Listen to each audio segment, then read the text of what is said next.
Greetings to all my loyal followers and first-time visitors. Today we'll dive into the story of one of the most intense and controversial figures in the wizarding world, Bellatrix Lestrange. Myths and misconceptions swirl around her like a dark cloak, but it's time to cut through the fog. Enjoy the video. Number 1, mad? Not quite. Bellatrix is often portrayed as a raving, unstable witch, but the truth is far more unsettling. She was entirely sane. Her actions weren't driven by madness. They were deliberate choices. Voldemort didn't draw her close for nothing. She believed in his ideology with every fibre of her being, and she never hesitated to do whatever it took to make his vision a reality. If given the chance, she would do it all again, without regret. Number 2, a truly dangerous duelist. Death Eaters are often likened to Star Wars stormtroopers, intimidating in appearance, but laughably inaccurate. Bellatrix, however, was a terrifying exception. She never fled at the first sign of danger. On the contrary, she fought with skill and confidence. In the books, there's a scene, omitted from the films, where Bellatrix takes on Ginny, Hermione, and Luna all at once. And she holds her own impressively. Number 3, she didn't look like she did in the movies. Helena Bonham Carter delivered a brilliant performance, and her version of Bellatrix left a lasting impression. But the book's description is far from glamorous. After 15 years in Azkaban, Bellatrix's once beautiful face had been ravaged by hunger, despair, and torment.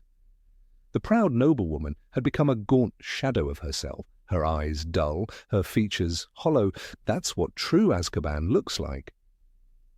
Number 4, Bellatrix had a child. If you've only read the main series or seen the films, this might come as a surprise. Bellatrix had a daughter, not with her husband Rodolphus, but with Voldemort himself. Her name is Delphine, revealed in the play The Cursed Child. According to some sources, she was born between the events of the 5th and 6th books. Number 5, one of the few female Death Eaters. The Death Eaters were, overwhelmingly, a boys' club, at least in the books and films. Bellatrix stood out not only as one of the few women, but as a dominant force within their ranks. The only other named female Death Eater is Alecto Caro. Narcissa, Bellatrix's sister, was never a full-fledged Death Eater. It's ironic, considering the series often sparked discussions about race and gender representation, that no one talks about how few women served Voldemort. Number 6. Voldemort wasn't her only attachment. Yes, her obsession with the Dark Lord was undeniable. Her marriage to Rodolphus was nothing more than a formality. But there's another peculiar bond hinted at in the books. Kreacher, the Black family's house elf, kept a photo of Bellatrix. He spoke of her with warmth, rare in his bitter demeanour. It suggests she treated him with a degree of kindness, however selective. Perhaps, just perhaps, she had the capacity to care in her own twisted way. Number 7. Voldemort's blood status didn't matter to her. Voldemort was a half-blood. His father was a Muggle. Though he concealed this fact, Bellatrix surely knew and didn't care. Her devotion ran deeper than the dogma of pure blood supremacy. She accepted him, flaws and all, even his warped appearance. His lineage didn't matter. Her loyalty transcended blood. Number 8. She didn't go to school with Snape. It's a common misconception that Bellatrix and Severus Snape were classmates, but that's not true. Bellatrix was born in 1951 and entered Hogwarts in 1962. Snape wasn't born until 1960. By the time he arrived at school, Bellatrix had long since graduated. They shared a Slytherin past and dark leanings, but not a school bench. Number 9. She hated her entire family. People think Bellatrix hated her family, that she turned her back on them the moment she chose Voldemort. But that's not true. She didn't hate everyone. She hated traitors, blood traitors, those who defied the cause, but the ones who stood with her, she loved them fiercely. Her bond with Narcissa was real, strong, protective. In Half-Blood Prince, she didn't let her sister go to Snape alone. "You should not be here," Bellatrix snapped. "The Dark Lord forbade it." But still she followed her, not to stop her, but to protect her. She didn't trust Snape, she feared for Narcissa. That wasn't hatred, That was loyalty. She stayed close to the Malfoys even when they struggled, even when Voldemort used their home like a prison. She didn't abandon them. She worried. She scolded. But she stayed. That's why she panicked when the sword of Gryffindor appeared at Malfoy Manor. Her fear wasn't just for herself. It was for the family's safety, for their place in the Dark Lord's eyes. Number 10. She was afraid of Voldemort. People say Bellatrix feared Voldemort, that she followed him out of terror, but they're wrong. She didn't fear him, she worshipped him. Obsession, that's what burned in her eyes. Not fear, never fear. In The Half-Blood Prince, she begged Snape to prove his loyalty, not for herself, for him. The Dark Lord trusts him? She demanded. Her voice was sharp, frantic, not because she doubted Voldemort, but because she feared someone else failing him. She wanted his trust to be sacred, untouched, perfect. Her devotion was deeper than loyalty. It was hunger. When she spoke of him, her voice softened. When she looked at him, her posture changed. She wanted to be near him, to be chosen. Every spell, every murder done for him, not out of fear, but hope. Hope that he'd see her, approve of her. If she had feared him, she would have flinched. She never did. Not when he yelled, not when he punished. At Malfoy Manor, even as Voldemort's anger grew, she leaned toward him. Eager, desperate, like a soldier begging for a command, not mercy. Number 11, she felt no regrets. Bellatrix Lestrange seemed heartless, cold, unshakable, a storm without mercy. She laughed at pain, smiled through screams, no guilt, no fear, or so it seemed. But even she had cracks, and one of them split wide open at Malfoy Manor. The moment she saw the sword, everything changed. The sword of Gryffindor was lying there, in the hands of prisoners. It shouldn't have been. It was supposed to be locked deep in her vault at Gringotts, untouched, protected, safe. Her eyes widened, her breath caught. Then the panic hit, hard. "Where did you get this sword?" she shrieked. Her voice cracked. She wasn't angry. Not yet. First came fear, real, raw fear. She turned pale. She backed away. Bellatrix Lestrange, the Dark Lord's favourite, was terrified. Because this wasn't just a mistake, it was a failure, a betrayal of Voldemort's trust. Her vault had been breached, something sacred, violated, and she hadn't seen it coming. That wasn't just danger, that was shame. And Bellatrix didn't handle shame. She screamed, she cursed, she tortured, but not out of power, out of desperation. She needed to fix it, to erase the mistake. Hermione became her target, but the real fear was aimed inward. She had failed him, the one man she worshipped, the only one she feared. Bellatrix didn't cry, she didn't break down, but something inside her cracked. Her fury wasn't pure anymore. It was tainted with guilt, with doubt. She wasn't the perfect servant, not that night, and she knew it. So no, she wasn't heartless. She just buried everything deep. Regret, fear, shame. They were there, under the madness, and when they surfaced, even for a second, the mighty Bellatrix Lestrange looked very, very human. Number 12. She was mindlessly cruel. Bellatrix Lestrange was cruel, but never careless. Her violence wasn't random. It had direction. It had purpose. She didn't kill for fun, she killed for belief. Every scream she caused had meaning. Twisted meaning, but meaning all the same. People call her mad, wild, a savage beast, but they're wrong. Bellatrix was a fanatic. Her mind didn't wander, it hunted. When she tortured Frank and Alice Longbottom, it wasn't chaos, it was a mission. She believed they knew where the Dark Lord was hiding. She wanted answers. When none came, she broke them. They screamed, they begged, and still she pressed on, not because she enjoyed it, though she did, but because she believed it was right. "The Dark Lord will rise again," she shouted at her trial. "We will be rewarded." She didn't regret it. She was proud. She thought she had done something holy. Years later, she carved into Hermione's arm, not for the thrill, for the sword. "Where did you get this?" she screamed. "This sword was in my vault." She thought it had been stolen from her master. That made it personal. That made it sacred. So she made Hermione bleed. It wasn't random, it wasn't wild, it was war. Bellatrix saw the world in two colors, loyal and enemy. If you didn't kneel, you burned. Her spells were sermons, her curses commandments. She didn't hesitate, she didn't question, she obeyed. That's why she never harmed Draco. Even when he failed, she saw his blood, his name, his loyalty. She protected him. But Snape? She never trusted him. Not completely. She watched him with narrowed eyes, waiting for cracks, because doubt in her eyes was betrayal. She laughed in battle, not from joy, from power, from control. Her laugh was sharp, cold, meant to unnerve. She wanted her enemies scared before the first spell. It worked. Number 13, her death was a coincidence. Bellatrix Lestrange didn't fall by chance. It wasn't luck. It wasn't a mistake. It was war. And she lost. Some fans still claim it was a fluke, that Molly got lucky, that Bellatrix slipped. But that's not what happened. That's not what really happened. The moment was fire. Bellatrix had just nearly killed Ginny, laughed while doing it, spinning, wild, unstoppable. And then Molly Weasley stepped forward.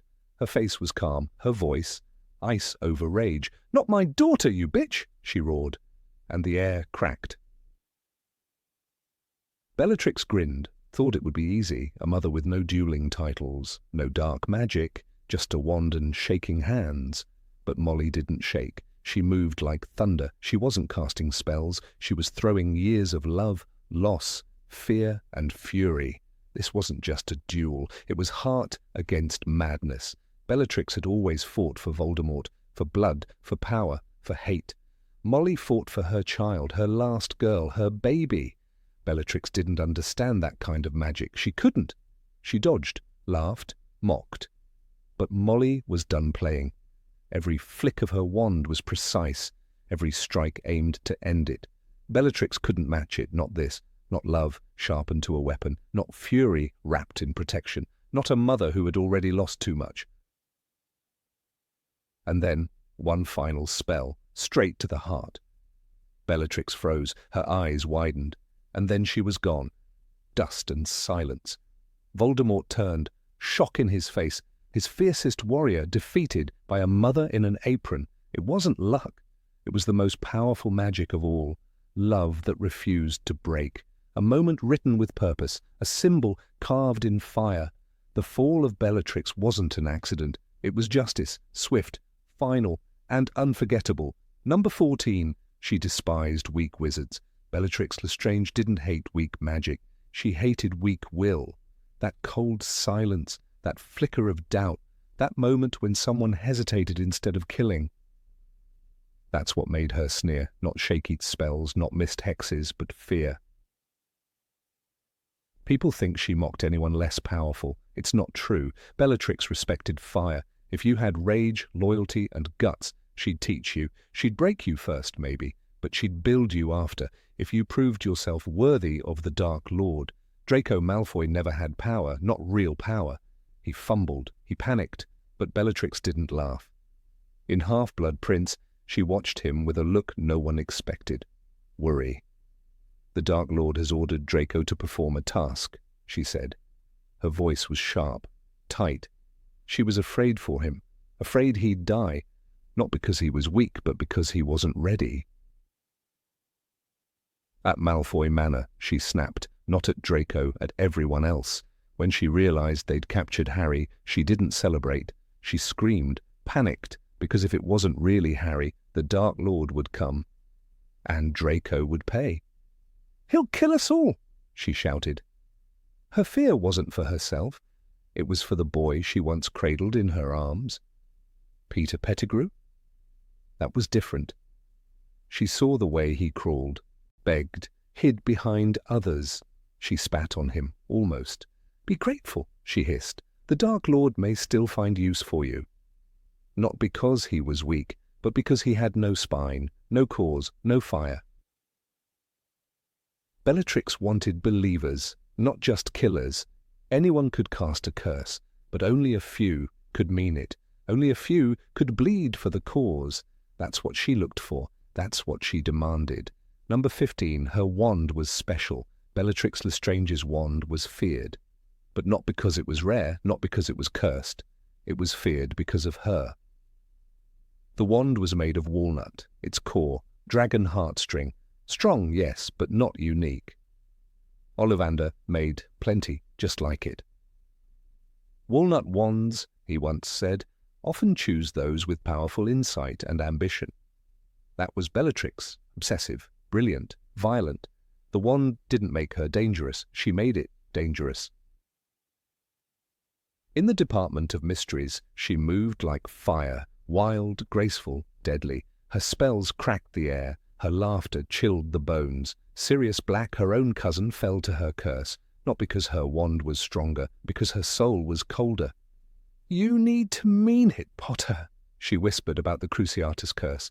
"You need to really want to cause pain." She meant it. Every time. Fans loved to whisper. Some say her wand was made in secret. Others claim it was soaked in blood magic, that it would only obey her. Nonsense. It was an Ollivander wand, just another stick in the shop. Its power didn't come from ancient spells. It came from the hand that held it. And yet, it felt alive in her grip, like it belonged to madness. She didn't duel, she performed. Every spell was a scream, every flick was art. During the Battle of Hogwarts, she faced Hermione, Ginny, and Luna alone. That wasn't bravery, that was bloodlust. Later, Hermione held that same wand. It didn't resist, didn't recoil. "It's elegant," she said softly. It was just a wand again. No evil, no memory, no personality. Bellatrix was gone, and so was the fear. It wasn't the wand that made Bellatrix a monster. It was her heart, broken, twisted, set on fire by Voldemort's lies. The wand was wood and string, but in her hands it became something worse. Number 16. She never doubted Voldemort's ideas. Bellatrix Lestrange stood in the shadows of Malfoy Manor, her wand clenched tightly in her fingers. The room was cold, dimly lit by flickering candles mounted on the ornate walls. The air itself seemed to tremble under the oppressive presence of Lord Voldemort, who stood in the centre like a dark flame, consuming everything around him. Bellatrix's breath caught for a moment, not from fear, but from confusion. She had just watched him humiliate Lucius, strip Draco of dignity, and make Narcissa shrink against the wall like a scolded child. For the first time in years, something trembled faintly in Bellatrix's mind. Not rebellion, not treason, but a question, a silent, bitter flicker of doubt. She had always believed in him, that he was the only one who truly understood the decay of the wizarding world, that his cause was the only righteous one. Since the day he first looked her in the eye and saw not just her bloodline, but her passion, her loyalty, her fire, she had followed him with a devotion more sacred than prayer. But now, watching the cruelty he inflicted on the Malfoys, her sister's family, her blood, she felt a crack appear in the monolithic stone of her faith. Lucius had once been the proud bearer of the Dark Lord's favour, but now Voldemort had taken his wand. "My lord, my wand?" Lucius had asked, voice trembling. Voldemort had turned his head slowly, his eyes cold and amused. "You dare ask me for what I have taken? You who let me fall?" Bellatrix remembered how she looked away then. That small movement, uncharacteristic of her. She who laughed in the face of auras, who spat in the halls of Azkaban, who once mocked Sirius with burning eyes and a feral grin. She, Bellatrix, had looked away. It had not always been this way. In the early days, Bellatrix had been his fiercest warrior, his unwavering executioner. The day she tortured the Longbottoms until they lost their minds, she felt herself ascend. "They must learn to fear us," she had said, "to know what we are capable of." She believed it. Voldemort had praised her then, his voice like a velvet dagger. "You, Bellatrix, are my most faithful." It was all she had ever wanted, to be his most faithful. But even the faithful can bleed, and doubt, even in its quietest form, is a wound. That night in Malfoy Manor, Voldemort had summoned Nagini and placed her in the center of the room, coiled and hissing. The others recoiled. Narcissa's lips quivered. Bellatrix, usually delighted by the presence of the serpent, found herself watching the creature not with admiration, but with unease. Voldemort had begun speaking then, slowly, softly, as if to lull them all into some trance of obedience. "The boy lives still, Potter, a stain upon our purity, but he will fall, as they all fall." Bellatrix said nothing. She felt her voice caught behind her teeth.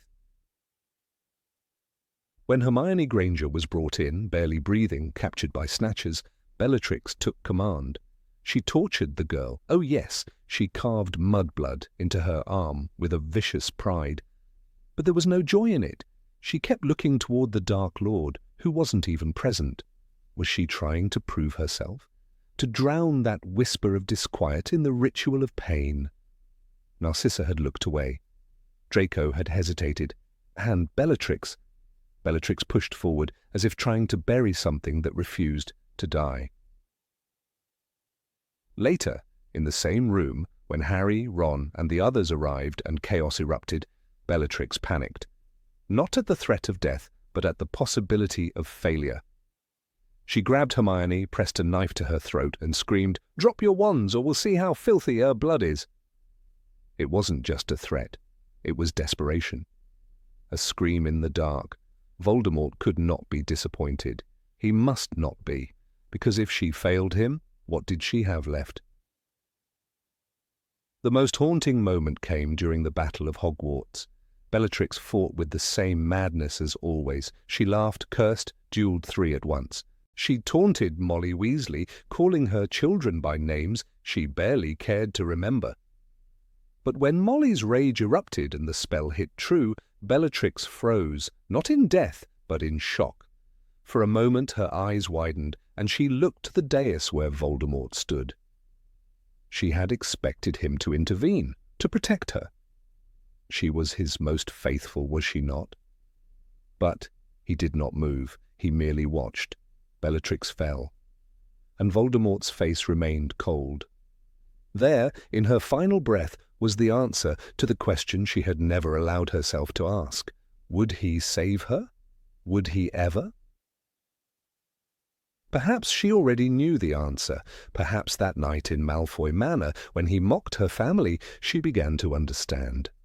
He was not her protector. He was her master, and masters, she now understood, do not love. They use. Still she loved him. Even knowing this, that was the tragedy. In Deathly Hallows, J.K. Rowling wrote, Bellatrix's fury at the theft of the sword and the suspicion it raised in Voldemort had cost the Malfoys their last shred of prestige. Bellatrix wasn't merely angry because of a stolen item. She was afraid, not for herself, but for what Voldemort's wrath would mean for them all. She understood that proximity to him was no longer a shield. It was a fire. Even Voldemort's tone with her had changed. Gone were the amused chuckles and flirtations of dominance. Now he barely acknowledged her devotion. When she offered to kill Harry, he refused. "No, Bellatrix, he is mine." She flinched, a rare thing. Bellatrix Lestrange flinched like a scolded child. Number 17, she had no talents beyond combat magic. The first time we meet Bellatrix Lestrange, she emerges from the shadows of Azkaban, a gaunt and crazed figure, her eyes glittering with dangerous delight. To most readers and viewers, she is immediately defined by violence, cackling in the Ministry of Magic, dueling with powerful wizards, torturing Hermione with sadistic glee. This intense, brutal image has overshadowed her true complexity. Too many reduce her to a weapon, a wand-wielding maniac of destruction. But Bellatrix was never merely a duelist or a killer. Her magic was not a blunt instrument. It was a finely honed blade, shaped by discipline, study, and depth. Her talents spanned far beyond the battlefield. Though the books rarely dwell on her inner life, small, potent details reveal Bellatrix's otherworldly discipline. The most telling example is her survival in Azkaban. For 15 years, she endured the torment of the Dementors, creatures that gnaw at joy, memory, and sanity. Yet when she escapes in Order of the Phoenix, she is not broken. She does not weep or tremble. She walks into the Ministry of Magic like a queen returned from exile. Her mind is intact, her loyalty unshaken, and her will stronger than ever. This is not the resilience of a brute. This is the mark of a master occlumens, someone who can seal off her thoughts from external invasion, and perhaps even from her own pain. Severus Snape, the most renowned occlumens of the series, had to train tirelessly to hide his thoughts from Lord Voldemort. Bellatrix, by contrast, withstood the agony of a Dementor-infested prison without even hinting at regret or betrayal. She did not go mad like the other Death Eaters. She returned with her mind sharpened by suffering. "The Dark Lord will rise again, Crouch," she had screamed in the courtroom years before, her eyes blazing. "Throw us into Azkaban, we will wait." These were not the words of a coward or pawn. They were the words of someone who had learned to turn her pain into a fortress. Her mastery of occlumency alone refutes the claim that Bellatrix's only talent was combat. Occlumency is a rare, subtle discipline, one that requires enormous self-control, inner focus, and advanced magical knowledge. It is not learned by brutes. It is learned by minds capable of deep reflection and emotional regulation. It is, in many ways, the opposite of violent magic, demanding silence rather than noise, suppression rather than expression. Even more overlooked is Bellatrix's skill in potion making. Potions are among the most exacting branches of magic, requiring not just magical ability, but patience, precision, and understanding of complex ingredients. Bellatrix was born into the noble House of Black, one of the most ancient pure-blood families. Within that environment, knowledge of arcane magic was passed down like an heirloom. She would have been trained from childhood in dark and noble arts, including potions. Her marriage to Rodolphus Lestrange, from another pure-blood family, would have only deepened this culture of magical excellence. Though the books do not show her brewing potions directly, her influence is evident. In Half-Blood Prince, she teaches Narcissa how to approach Snape strategically and with emotional manipulation. Bellatrix herself does not trust Snape, and with good reason. Her instincts prove far sharper than Voldemort's on this matter. That kind of intuitive understanding of people is essential for potion brewers as well, reading between the lines, anticipating reactions, calculating every step. One cannot overlook her spellwork, which, though often used in duels, also includes intricate charms and wards. In the Battle of the Department of Mysteries, she is the last Death Eater standing. That's not luck, that's magical superiority. She casts defensive and offensive spells with equal precision, outlasting even Dolohov and McNair. She escapes capture while others are subdued. Her magic is fast, strategic, and adaptive. Harry himself notes her feline grace, and even Dumbledore treats her as a serious threat. And then there's the ultimate testament to her magical strength, her duel with Molly Weasley. By that time, Bellatrix had already slain Sirius Black, tortured Neville's parents into madness, and laughed her way through multiple battles. She had nothing to prove. She was undisputedly the most dangerous Death Eater alive. "Out of my way, you silly girl! Out of my way!" she sneers at Molly in Deathly Hallows, taunting even as they duel. But Molly, driven by a mother's fury, lands the final blow. Still, that Bellatrix could hold her own against an opponent like that after hours of battle shows stamina, magical focus, and mental resilience. One of Bellatrix's greatest strengths was her ability to hide her knowledge. She never reveals Voldemort's secrets, not under torture, not in captivity, not even when questioned by Snape. When Harry, Ron, and Hermione break into Gringotts in Deathly Hallows, they use Polyjuice Potion to imitate Bellatrix. The goblins immediately sense something is off, not because of what Hermione says, but because of what she doesn't. Bellatrix's speech, posture, and magical presence were so distinct, so commanding, that even a perfect visual replica couldn't imitate her force. She was more than her face, she was a presence. That presence was also bound up in her knowledge of ancient magic.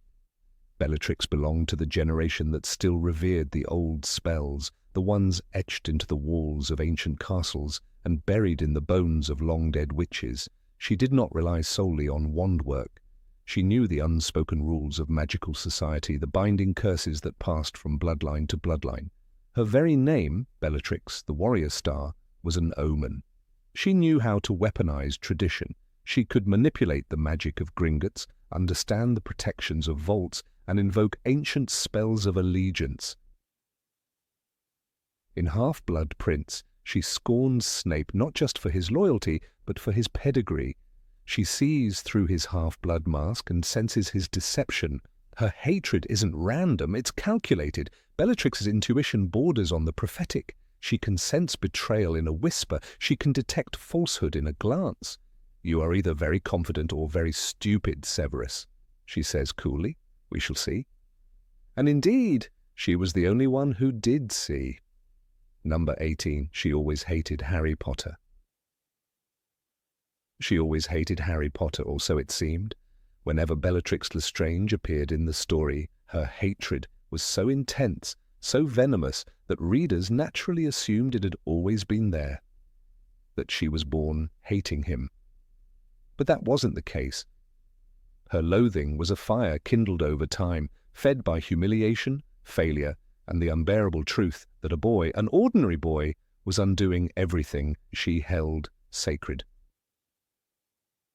When Harry first entered the wizarding world, Bellatrix was not even free.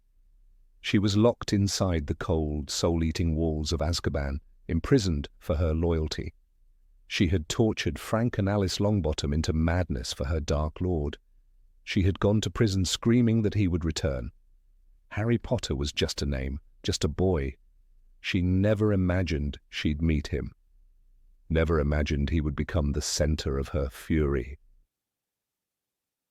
In Harry Potter and the Order of the Phoenix, her first encounter with Harry is explosive. She's not just fighting for Voldemort, she's fighting for redemption, for her place at his side. At the Ministry of Magic, she duels with madness in her eyes and laughter on her lips, but it's when Sirius Black falls through the veil that everything changes. Come out, little Harry," she cries, taunting, smiling, but that smile fades. When Harry chases her down, casting the Cruciatus Curse in a rage, she reels not from pain, but from insult. A child dared to curse her. "Never used an unforgivable curse before, have you, boy?" she snarled. "You need to mean them, Potter." That moment planted the seed. Bellatrix did not hate Harry yet, but he had already bruised her pride. Her loyalty to Voldemort was not mere devotion, it was worship. She had sacrificed her youth, her freedom, even her sanity for him. And now this boy, this child, was rising against the Dark Lord and succeeding, again and again. She saw it first as an affront, then as blasphemy. In Half-Blood Prince, Bellatrix watches as Voldemort begins placing more trust in Severus Snape. She distrusts Snape, questions his loyalty. But Voldemort silences her. She doesn't understand why Harry is still alive, why her master hasn't simply crushed him. "You should be honored, Sissy, that the Dark Lord has entrusted Draco with a mission," Bellatrix sneers. But her tone is strained. It's jealousy. Voldemort is choosing others. Others are failing, and yet Harry still lives. The second real wound is dealt in Deathly Hallows during the daring escape from Malfoy Manor. Bellatrix captures Harry, Ron, and Hermione. She tortures Hermione mercilessly, carves into her skin, screams at the goblin griphook. When she learns that the sword of Gryffindor, supposedly locked away in her vault, is in their possession, she panics. For the first time, Bellatrix Lestrange shows fear. It is not fear of death. It is fear of Voldemort's disapproval. The vault, a sacred space, might be compromised, and Harry Potter was there again, at the center of it all. When Dobby appears and helps them escape, Bellatrix hurls a knife. It strikes the elf dead, but Harry gets away. Again. It is in that moment that Bellatrix's hatred transforms into obsession. No longer is he a nuisance. He is a personal tormentor, the boy who makes her look weak. The Battle of Hogwarts is her final descent into madness. As she duels, her eyes scan the room, always looking for him. Not out of strategy, but out of desire, to kill him, to prove herself. "You filthy half-blood," she once spat at Hermione. But to Harry, her hatred is different. It's not about blood, it's about betrayal. He betrays everything she gave her life to protect. In her last moments, Bellatrix faces off against Molly Weasley. She underestimates her. "What will happen to your children when I've killed you?" she taunts, laughing. But Molly strikes her down with a spell so fierce it splits the air like thunder. Bellatrix is gone in a flash, disbelief still etched on her face. She didn't die at Harry's hands, but she died because of him, because he inspired courage in the hearts of those she considered beneath her, because he shattered the fear that the Dark Lord used as his shield. There's an irony to her hatred. Bellatrix devoted herself to Voldemort more completely than anyone, and yet Voldemort never truly loved anyone, not even her. When she died, he did not weep. He did not rage. He barely noticed. Her loyalty meant nothing.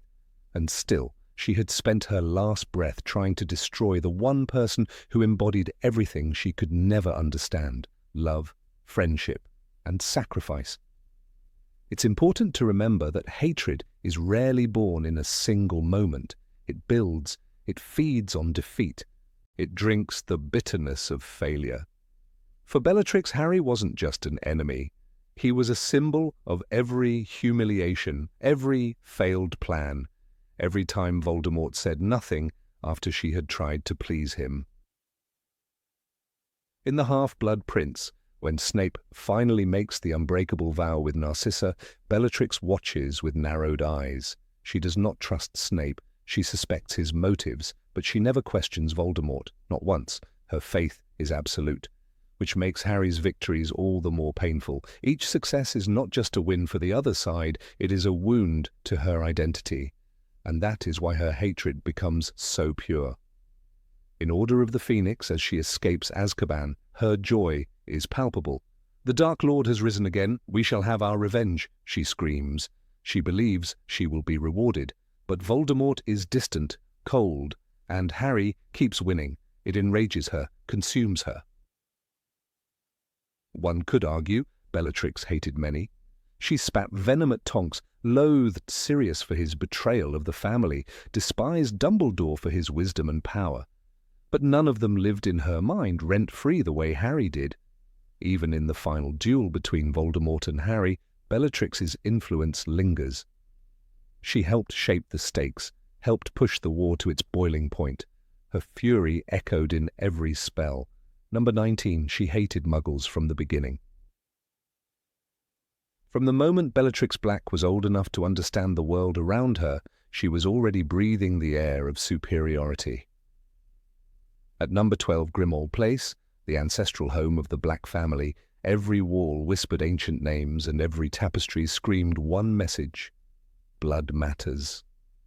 Her mother, Druella, would glide past the family tree woven into the fabric of their hallway wall, fingers trailing along names as if they were relics of divinity, skipping over the burnt-out holes with visible disgust. And her father, Cygnus, with his strict composure and polished words, reminded her at every turn that the magic in their veins was sacred. "You are not like them, Bella," he would say, when she asked about the children on the streets of London. "You are a Black." That means something. Bellatrix's childhood was not filled with warmth or play. Instead, it was filled with decorum, rules, and an unspoken code of supremacy. Her cousins, Sirius and Regulus, were the only ones close to her age who could speak freely in the household, yet even among them lines were drawn. Sirius, rebellious and wild, would often clash with their ideals, prompting Bellatrix to look at him not with hatred, but with confusion. How could he not see the truth? She didn't yet hate Muggles, she didn't understand them. What she hated was disobedience, and Sirius was a walking rebellion. Her distaste for muggles at that stage was inherited, passive, almost indifferent. She repeated what she was taught, not out of rage, but out of ritual. It was at Hogwarts where the first seeds of conscious prejudice began to root deeper. Sorted into Slytherin, as expected, Bellatrix quickly surrounded herself with others from similar backgrounds, students with names like Rosier, Mulciber, and Dolohov. It was among them that she began to distinguish between recited hatred and lived conviction. Mudbloods, they would hiss in the corridors with sneers that cut deeper than spells.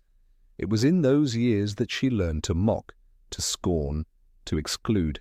But still it was mimicry, behavior performed to maintain power, not yet laced with true venom. In her 5th year, everything shifted. The school buzzed with whispers of a rising wizard, a name spoken in corners, and behind closed doors, Tom Riddle. He wasn't a boy anymore. He was something more now, something dangerous, magnetic. The moment Bellatrix laid eyes on him, she understood the true meaning of devotion. Riddle didn't speak of blood purity as an abstract ideal. He turned it into a war cry. "We are the future," he said, according to one of her closest friends, Evan Rosier. "They dilute our power. They must be stopped." It wasn't an ideology anymore. It was a purpose. Bellatrix, already hungry for meaning, for strength, for something beyond the walls of her upbringing, found it in his words. She began attending gatherings in the shadowy corners of Nocturne Alley, where young followers of Riddle whispered about a new world order. It wasn't just muggles anymore. It was the traitors, the blood betrayers, the half-bloods. Her disdain, once ceremonial, was now fervent. She began to burn with it. But it wasn't until her initiation as a Death Eater that her transformation became irreversible.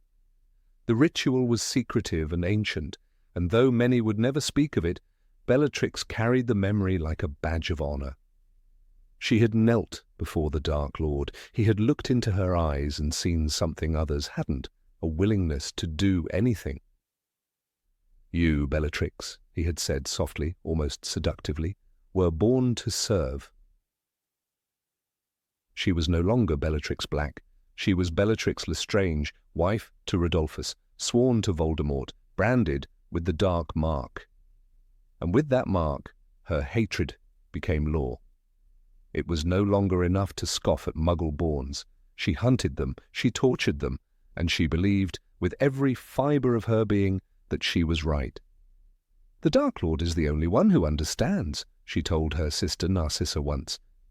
"He sees them for what they are, filth, thieves. They don't belong in our world." But even then there were cracks in the mask. She never bothered to speak with Muggleborns unless interrogating them. She never listened to their stories, their fear, their strength. She feared proximity because it might crack the doctrine. It was easier to despise an image than a person, and so she became ruthless in ensuring she never saw them as people. There was one exception. During the First War, the Order of the Phoenix had captured Dolohov and imprisoned Travers. Bellatrix was sent with Rodolphus, Rabastan, and Barty Crouch Jr. to extract information. They targeted Frank and Alice Longbottom. Bellatrix didn't simply interrogate them, she tortured them into insanity. Not because she hated them personally, but because they symbolized the enemy, because Voldemort was gone, and she needed to prove her faith. "They'll tell us where he is," she snarled, as she cast the Cruciatus curse again and again. "He's not dead, he can't be."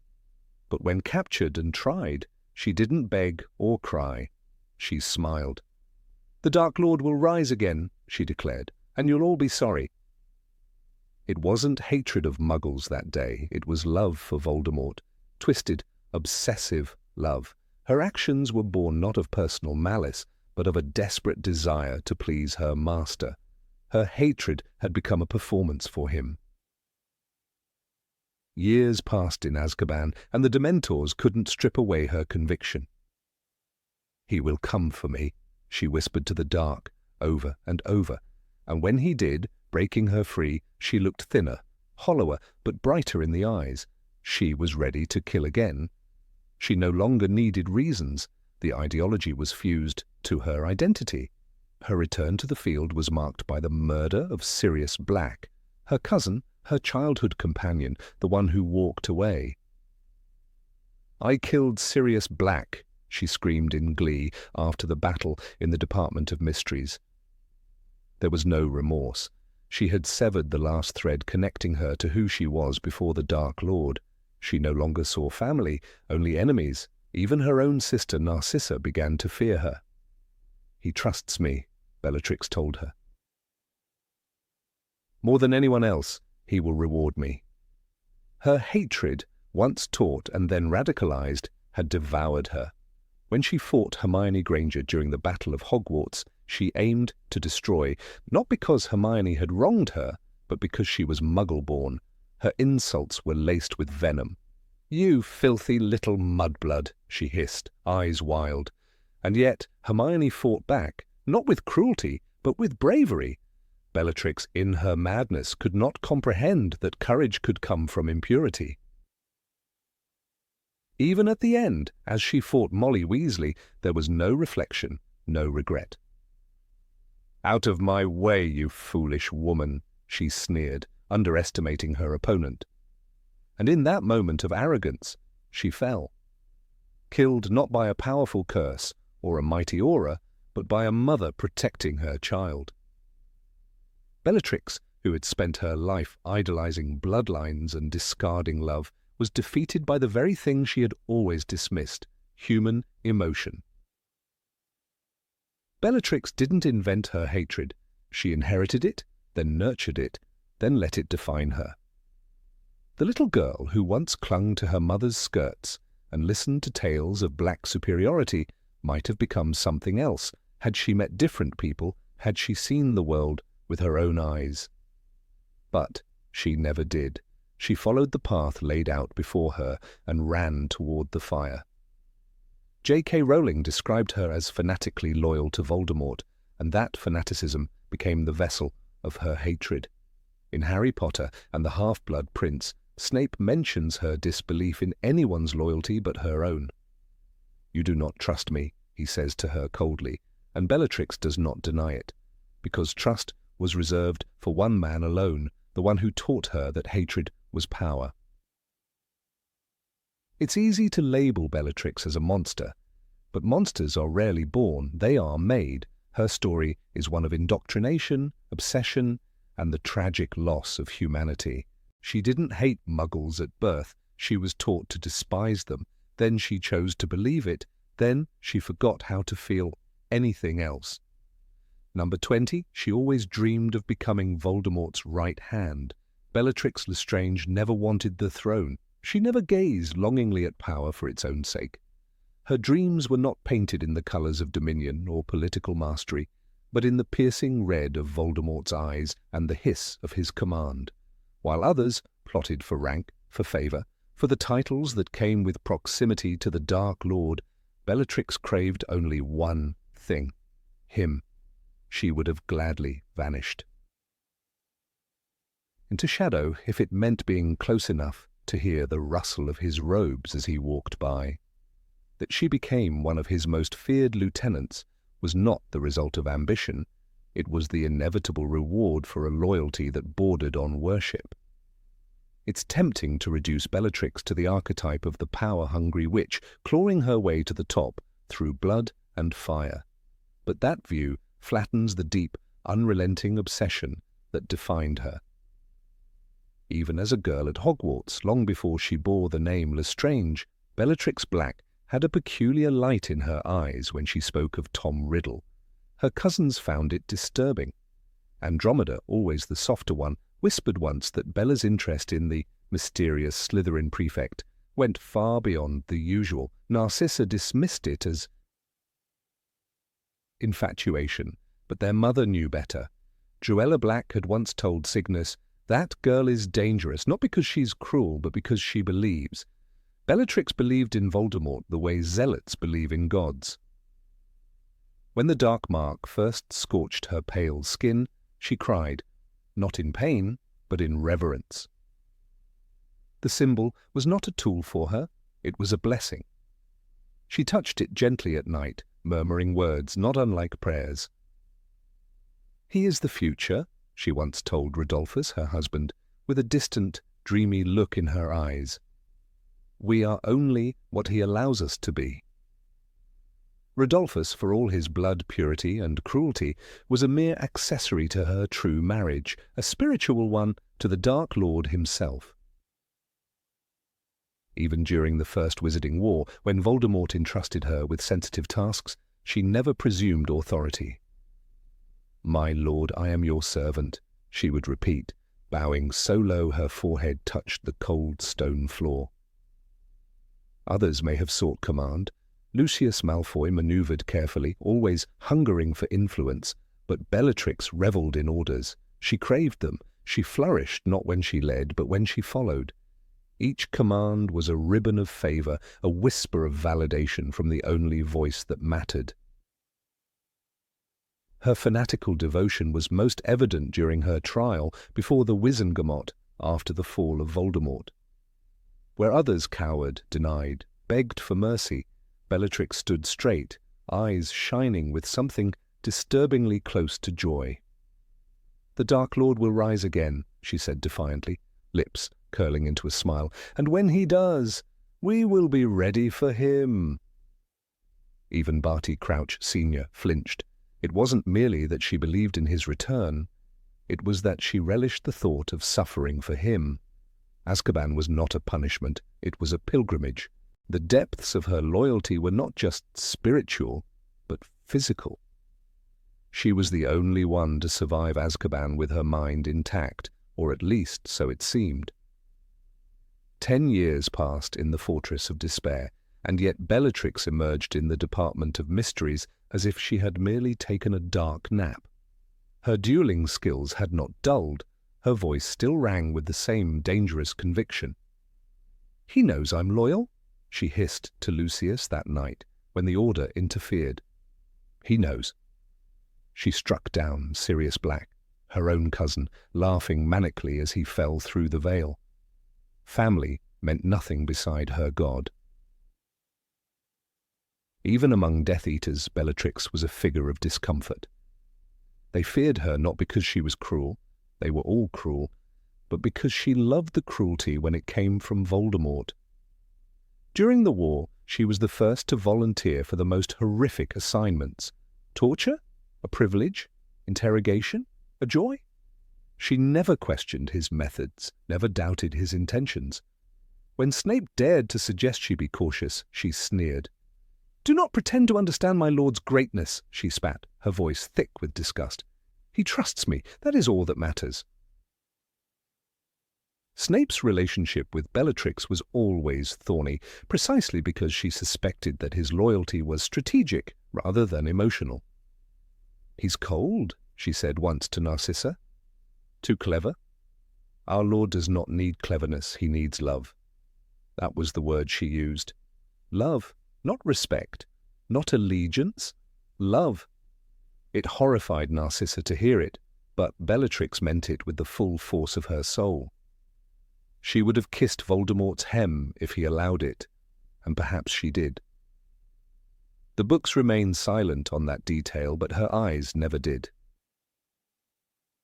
In Harry Potter and the Half-Blood Prince, Dumbledore tells Harry, "You are protected, in short, by your ability to love."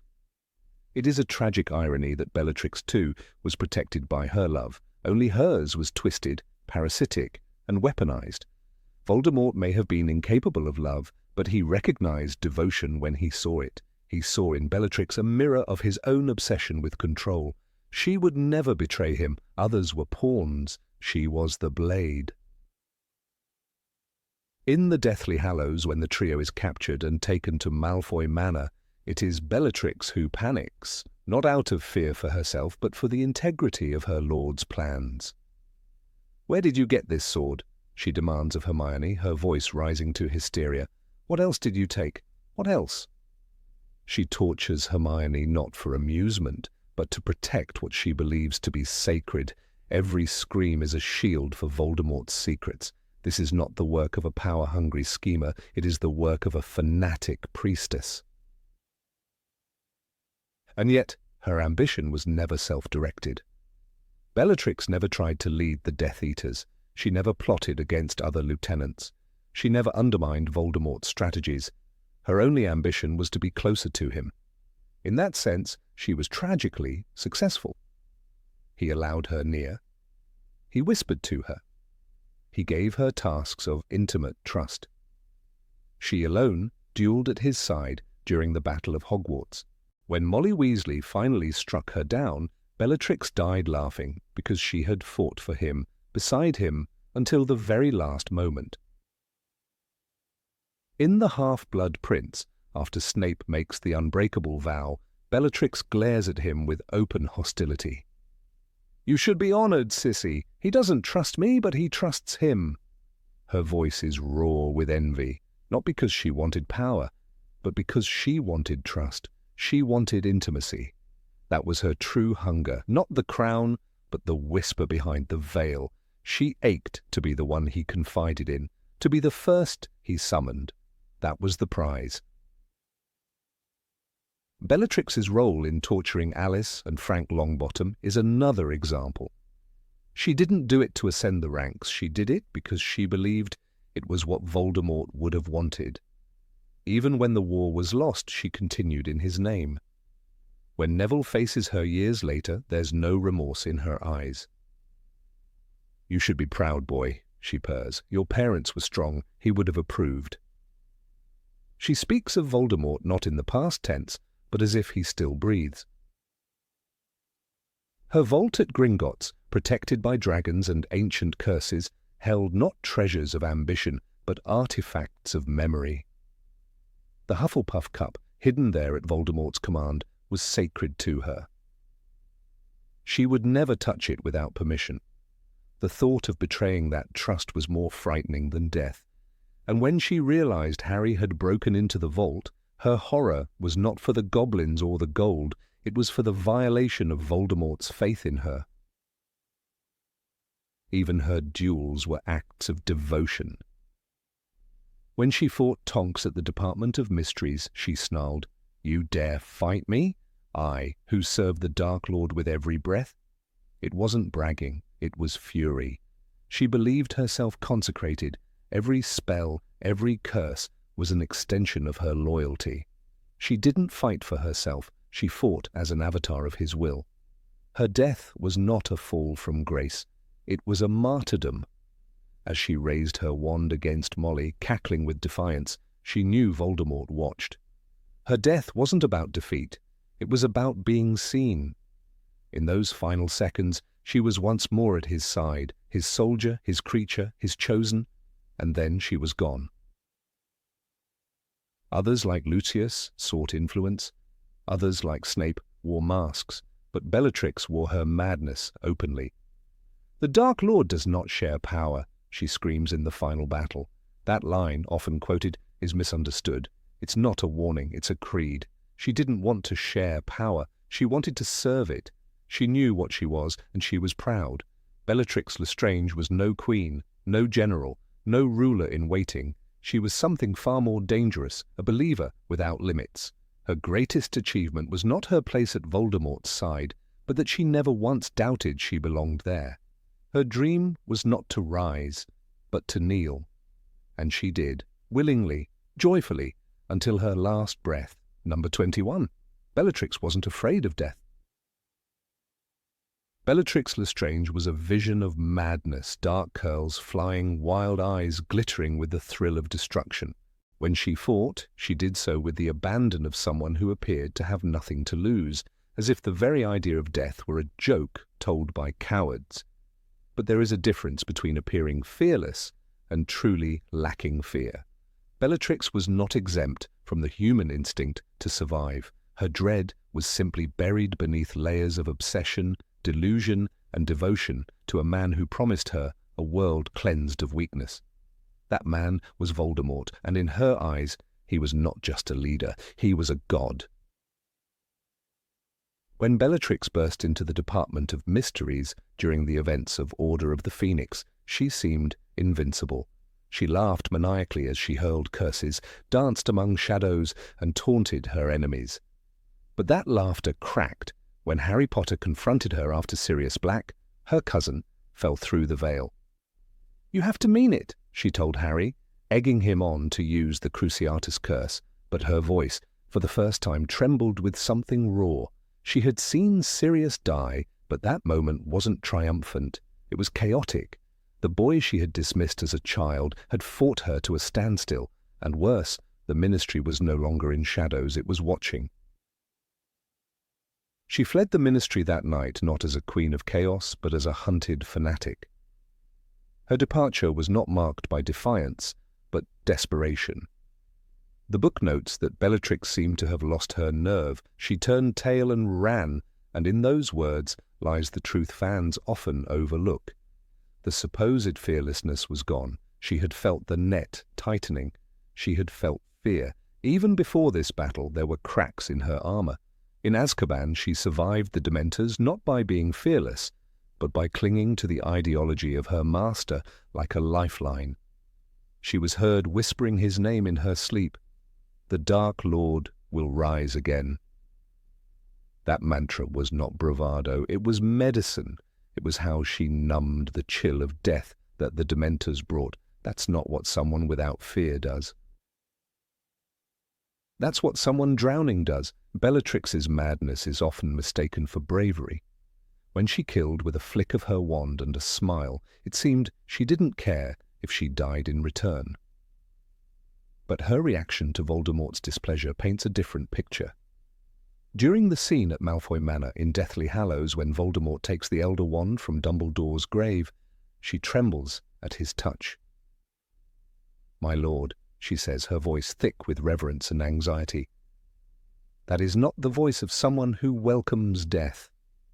That is the voice of someone who fears losing her place, her purpose, her reason to survive. She needed Voldemort not just as a leader, but as an anchor. Her fear of death was transformed into a fear of disappointing him, and so she buried that primal fear beneath ritual, cruelty, and service. When she tortured Hermione Granger at Malfoy Manor, there was a calculated viciousness in her movements.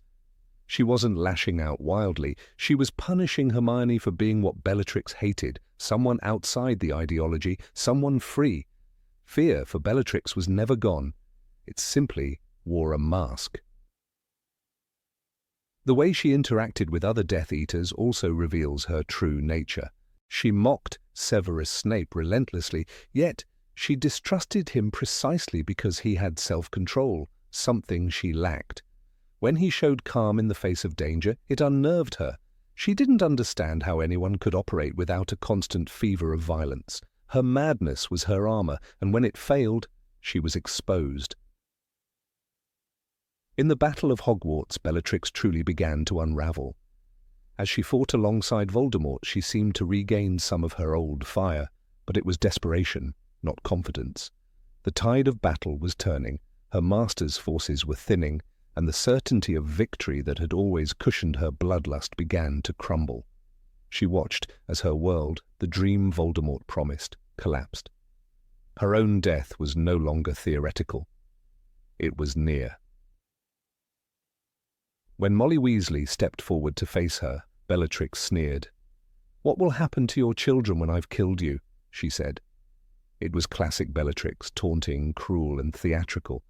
But it was also a mask, because deep down Bellatrix was no longer playing on a stage of victory.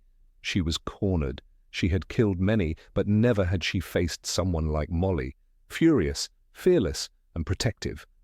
In that final duel, Bellatrix's spells became frantic. The book says Bellatrix Lestrange's gloating smile froze, her eyes seemed to bulge. She knew. In that moment, she understood. She wasn't going to win. And then she died, not laughing, not screaming in triumph, but silenced mid-gloat by a mother's fury. The great Bellatrix Lestrange, who once whispered to Harry, "You have to mean it, Potter," didn't get the luxury of meaning anything in the end. Her life ended in a flicker. There was no fearless last word. There was no bold cackle. Just an ending. Her loyalty to Voldemort was the axis of her survival. It gave her the illusion that death did not matter, because he would bring a new world where she would reign. In a perverse way, she saw her life as part of something eternal.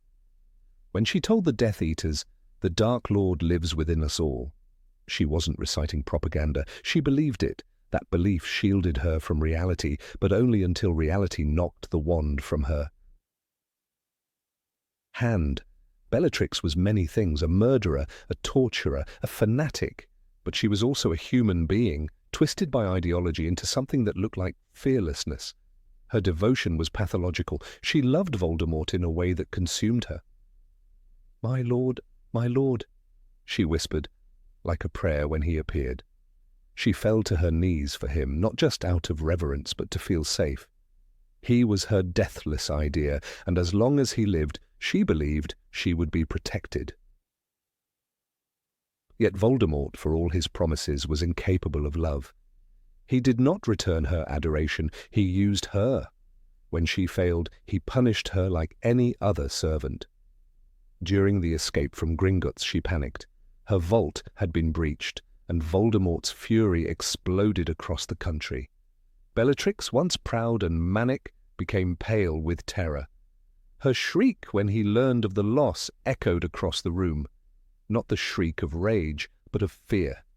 That was the sound of a woman who knew her life was now measured in hours. The illusion cracked there, her invulnerability, her madness, her belief that she would stand forever at Voldemort's side. She had placed all her hope in him, all her courage. She had tied her own fear of death to his immortality. And now he was mortal again. In her youth, Bellatrix was part of the noble House of Black, where pride and lineage were everything. She was raised to be cold, superior, unbreakable. But that upbringing did not remove her humanity. It distorted it. When she joined Voldemort, she thought she had found a way to become more than human. But in the end, death came for her, as it does for everyone. There was no prophecy protecting her, no ancient magic shielding her. Only the spells she cast and the ones she failed to block. There's a moment in the book when Voldemort addresses his followers. "You have all proved your worth by surviving this long." And Bellatrix stands there, chest out, breathing hard, eyes locked on his face. She needed those words more than anyone. They weren't just praise, they were proof that her fear, hidden deep under her skin, had been worth the agony, that she hadn't been a coward for clinging to him. When Dobby the house elf defied her at Malfoy Manor and saved Harry, she screamed, "You will not take him! You will not!" But even then her tone wasn't commanding, it was panicked, a child clutching a toy before it's torn from her. In that house, once her sanctuary, she felt something she hadn't in years, vulnerability. It curled in her stomach like sickness. Her spells missed, her control cracked, and when Dobby slipped through her fingers, she knew her world was falling apart. Bellatrix did not lack fear. She simply turned it into something else: violence, worship, cruelty. But every fanatic builds their house on a cliff. And when the storm comes, it all crumbles. For Bellatrix, the storm was truth. The truth that Voldemort was not eternal, that her death could not be avoided by serving him. That madness cannot shield you forever. So when fans say she wasn't afraid to die, they mistake her madness for courage. But madness isn't bravery. It's pain that forgot how to speak. Bellatrix Lestrange was terrified of death. She just shouted louder than the fear inside her. Number 22, she never loved her husband. There's a particular moment in The Half-Blood Prince, almost buried in the fog of darker revelations, when Bellatrix Lestrange steps into Spinner's End, gliding like a shadow behind her sister Narcissa. Her eyes blaze not with love, but with mission, her wand already half lifted before Snape greets her. It's easy to forget in that room that Bellatrix Lestrange is married. Her surname bears witness to that union, but her actions, her obsession, seems solely reserved for Lord Voldemort. And so the myth took root. Bellatrix never loved her husband. But what if that's only part of the story? It's true, Bellatrix Black married Rodolphus Lestrange in a match that likely followed the cold, pure-blood traditions of the Sacred 28. House Black did not believe in marrying for love.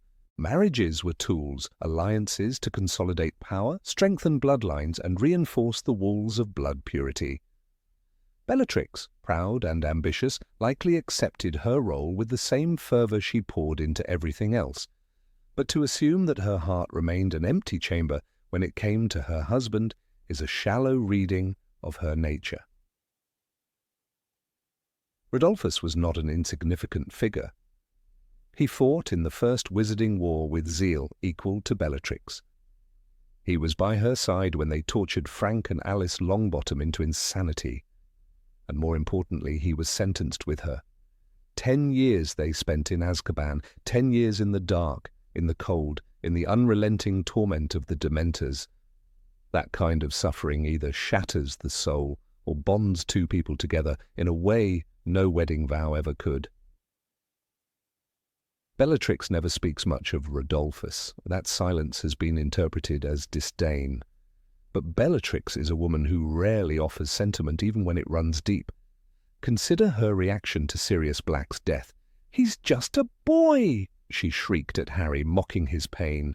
And yet, in the Department of Mysteries, the rage with which she duelled, the pleasure of causing death, it came from somewhere intimate. Bellatrix feels deeply, but her love is twisted, buried under centuries of black tradition and personal obsession.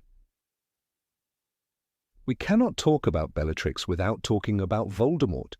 Her adoration for him is undeniable. "The Dark Lord has, in the past, entrusted me with his most precious tasks," she tells Snape with glee. She speaks of him not as a servant, but as a priestess. Her love for Voldemort is fanatical, religious, and tragically unreciprocated. But loving Voldemort does not erase the possibility of other bonds in her life, bonds of loyalty, respect, even warped affection. Rodolphus understood Bellatrix in ways no one else could. He knew she would never be his fully. He didn't demand it. He fought beside her, went to prison with her, shared her vision for a new world where blood purity reigned supreme. In that alignment of purpose they found a form of intimacy. Not the kind that makes poets sigh, but the kind forged in blood, war, and ideology. Let's not forget that Rodolphus never betrayed her, not once. Many Death Eaters, when faced with Azkaban or death, chose to flee, to lie, to reform. Rodolphus stood his ground, and so did his brother, Rabastan. "The Lestranges should stand with pride," Voldemort once said. "They are my most faithful." Bellatrix would never have tolerated weakness in a husband. Rodolphus, in her eyes, must have been strong. There's also something to be said about shared silence. In The Goblet of Fire, after Voldemort's return, Bellatrix is still locked away, Rodolphus too. They missed that first resurrection. But when they escape after the mass breakout in the Order of the Phoenix, they return together. Bellatrix doesn't seek him out with romantic yearning, of course not. She seeks Voldemort, but Rodolphus follows. He does not protest her proximity to their master. He understands, perhaps he always did, in fan interpretations and even in canon-adjacent material like The Cursed Child. Rodolphus is sometimes depicted as the one who tells others about Bellatrix's alleged child with Voldemort. If we take that portrayal even half seriously, there's a strange nobility in his silence until long after her death. No jealousy, no betrayal, just cold acceptance. That kind of restraint is telling. It is also worth mentioning that Bellatrix was not known for tolerating fools. She mocked her enemies without mercy. She insulted her own family. She murdered her cousin, but she never ridiculed Rodolphus, never sneered at him, not even once. In a woman as fiercely expressive as Bellatrix, silence is not indifference. It is its own kind of respect. Let's imagine a scene not written in the books. Azkaban, third year in. Rodolphus, gaunt and starved, stares at the wall. Bellatrix, 2 cells away, whispers to herself. The Dementors hover outside. There is no love here, no kisses, but there is survival. They survive by clinging to the memory of a mission. Maybe, once in a while, they remember the way they fought together. Maybe they remember a night before the Longbottoms, before the madness, when they stood in a hall lit by green candles, and he told her he would follow her to death if she asked. And she said, "You won't need to, you'll fight beside me." That kind of shared promise does not need roses to feel real. Rodolphus is no romantic hero, but he is constant. He never left her side. In a world where betrayal was currency, he stayed loyal. Bellatrix noticed. She may never have spoken the words, but in battle, in planning, in trust, she treated him as an equal. Voldemort was her obsession, but Rodolphus was her comrade. When Bellatrix dies at the Battle of Hogwarts, struck down by Molly Weasley in one of the most dramatic moments of the series, Rodolphus is nowhere in sight. We can only imagine what he felt when he heard. A man like him would not wail. He would stand quietly. He would press his hand to the wall. He would remember her laugh, the way she danced after casting the Cruciatus curse. He would remember the silence between them, and in that silence, mourn. Bellatrix Lestrange was not a woman built for soft emotions. Her love for Voldemort was unnatural, unrequited, and consuming. But we do her a disservice when we assume she was incapable of any other connection. Rodolphus was not her second choice. He was a piece of the machinery she believed in. He was her mirror in battle, her shadow in prison, her echo in the ideology that shaped them both. So when readers say she never loved him, perhaps they mean she never swooned, never sang, never wept. But that's not the only definition of love. There is also the love of shared war, the love of silence kept, the love of 2 people who endured the same storm and never blamed each other for the thunder. Bellatrix may have never spoken his name with affection, but she also never abandoned him. When she looked around in the darkest moments, he was there. Not in front of her, not behind her, but beside her. And that matters. Even in her final battle, Bellatrix didn't cry out for Rodolphus. She didn't cry out for anyone. Her death came with a manic grin. But somewhere in the shadows of that night, perhaps Rodolphus watched. Perhaps he turned away. Perhaps he knew she died exactly as she wanted to, as a warrior, as a believer, as herself. Maybe that was the greatest bond of all, the fact that he never tried to change her.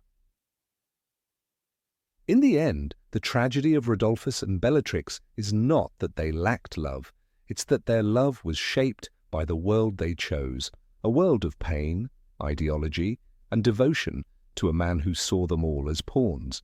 But even pawns stand together until the board is overturned. Bellatrix Lestrange was a complicated, dangerous woman. To reduce her marriage to a loveless farce is to miss the shadowed spaces of her character. There was something there, maybe not flowers, maybe not kisses, but something strong, dark, and unspoken. Number 23, she always hated Sirius Black. Bellatrix Lestrange's hatred for Sirius Black was not as simple or as instinctive as it may have appeared to an outsider. Yes, she was the one who cast the curse that ended his life in the Department of Mysteries. Yes, she laughed as he fell through the veil, but hatred like that, visceral, passionate, intimate, can only be born of something deeper. What the world saw as hate was actually a twisted, agonizing metamorphosis of something far more complex, love warped by betrayal. Sirius Black was not just her cousin. He was her mirror image turned the wrong way, both born into the House of Black, both proud, clever, and fierce, both rebellious, but each in violently opposing directions.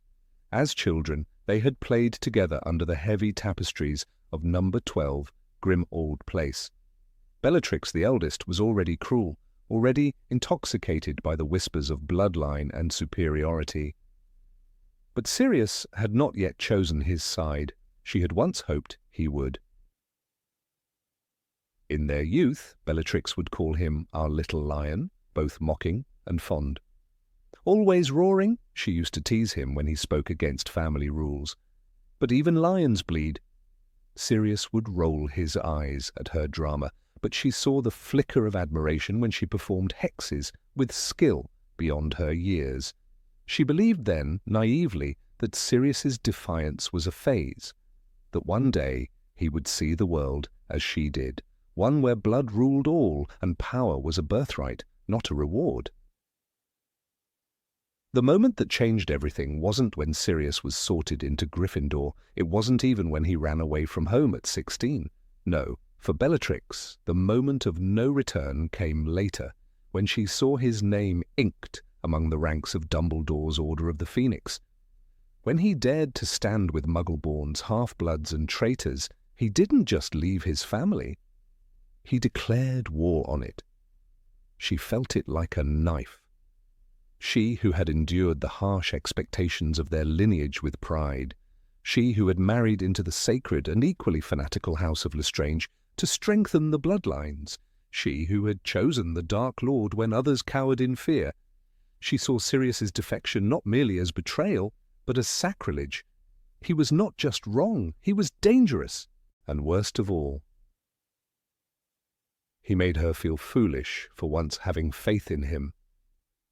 It is easy to dismiss Bellatrix as mad. Certainly Azkaban carved madness into her bones, but long before she was a prisoner, she was a zealot, and zealots do not hate gently. Her hatred for Sirius was not an absence of affection, it was affection burned alive and left to rot. Every time she heard his name, she remembered the boy who had shared secrets with her, the boy who once defended Andromeda when Bellatrix called her a blood traitor. "She's still our cousin," Sirius had snapped, fists clenched, "and you're not the Queen of Black." Bellatrix had slapped him then, hard, and her hand had trembled afterward. He had been only 15. By the time they met again during the First Wizarding War, there was no trace of kindness left. Bellatrix had fallen fully into the arms of Voldemort, convinced that purity was purpose. She whispered his name in the dark and dreamed of a world scoured clean of weakness. When she fought the Order, she searched the battlefield for Sirius, not out of fear, out of fury, out of longing, out of some desperate need to confront the echo of the boy who had once mattered. He never gave her that chance. He disappeared into Azkaban before she could face him properly. And oh, how that stung! She, who wore imprisonment like a crown, considered it an honor. But Sirius, he broke from it, escaped, survived. The same prison that had hollowed her left him intact. That enraged her more than anything. It made her feel weak. Years later, when she finally saw him again in the Department of Mysteries, her first thought wasn't of triumph. It was of recognition. "Sirius Black," she purred, voice slick with venom. My, look what crawled back from the grave." He smirked in that infuriating way of his. "Hello, Bella," he said, "still screeching about blood like it's the only thing that matters?" And then they duelled. Bellatrix fought him with fire and hate and memory. She was not trying to kill him, not at first. No, she wanted to hurt him, humiliate him, make him understand that she had been right all along. But Sirius laughed, taunted her, called her mad, and when he did, something inside her snapped. The curse she cast wasn't Avada Kedavra. It was a powerful blast that caught him off guard, sent him stumbling into the veil. It was not a clean kill. It was not even an intentional one. But it ended him. And as he vanished beyond the arch, Bellatrix screamed, not in grief, not exactly, but something like it. "I killed Sirius Black!" she shrieked with manic delight, but her eyes were wide and glistening. She laughed because she had to, because if she didn't, she might remember the boy who used to chase her around Grimmauld Place with doxy dust and wooden swords. The boy who once dared to say, "Blood doesn't make you family, Bella. Choices do." She hated him because he made her doubt. The tragedy was not in the spell she cast. The tragedy was that long before Sirius fell, Bellatrix had already lost him. Lost the only family member who might have stood beside her if the world had broken a little differently. She hated him because he was free, because he was everything she had chosen not to be. When Voldemort asked her about Sirius, she spat his name like poison. "A traitor," she said. "A disgrace. I ended him for you, my lord." But her fingers shook when she said it, and Voldemort noticed. "You seem emotional, Bellatrix." She bowed deeply, only at the thought of how he defiled our name. In truth, Sirius haunted her, even as she walked beside the Dark Lord, even as she tortured and killed, even as she cackled in battle. She sometimes saw him in the face of every rebel, every blood traitor, every Gryffindor who dared to stand. Number 24, she was a bad sister to Andromeda. The Black Sisters, born into one of the most ancient and pure-blooded wizarding families, were once 3 stars bound together in the same dark constellation. Bellatrix, Narcissa, and Andromeda, names that echoed power, elegance, and legacy.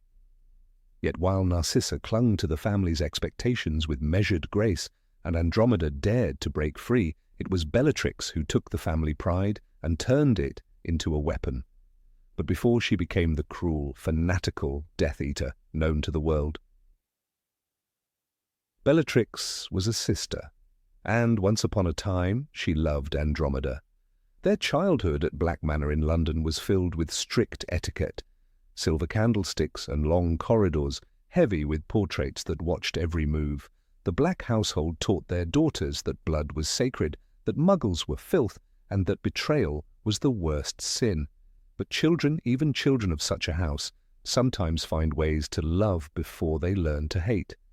Andromeda was different from the beginning, softer, curious, and unwilling to repeat the venomous beliefs she heard at the dinner table. But Bellatrix was drawn to her younger sister's warmth, even if she never admitted it aloud. At age 9, Bellatrix once hexed a garden gnome that bit Andromeda's ankle, sending it flying over the garden wall. "No one hurts my sister," she said, her voice already steeled with conviction. Andromeda had smiled at her, brushing her dark curls behind her ear. "You're not so scary when you're being nice, Bella." That memory would haunt Bellatrix in later years, long after she convinced herself that Andromeda was dead to her. In Hogwarts they were sorted into different houses, Bellatrix to Slytherin, of course, and Andromeda as well. But despite being in the same house, their paths began to diverge. Bellatrix embraced the pure-blood rhetoric passed down from her family and found power intoxicating. She spent time with other elite Slytherins like Rodolphus Lestrange and Severus Snape. Andromeda, while still dignified and clever, questioned things. She was friendly with Hufflepuffs and even helped a Muggle-born student, Marlene McKinnon, recover from a jinxed cauldron. Bellatrix saw this with a tight jaw and colder eyes. "She's losing herself," she confided to Narcissa during one summer break. "She's starting to believe the nonsense they teach at Hogwarts, equality, tolerance, that filth." "You don't know that," Narcissa said quietly, folding a silk blouse. "She's just kind." "That's the problem," Bellatrix snapped. "Kindness is weakness." The real fracture came 2 years after Hogwarts when Andromeda met Ted Tonks, a charming, intelligent, Muggle-born wizard who was everything the Black family despised. At first, she kept the relationship secret. Bellatrix noticed her sister sneaking off to Diagon Alley with vague excuses.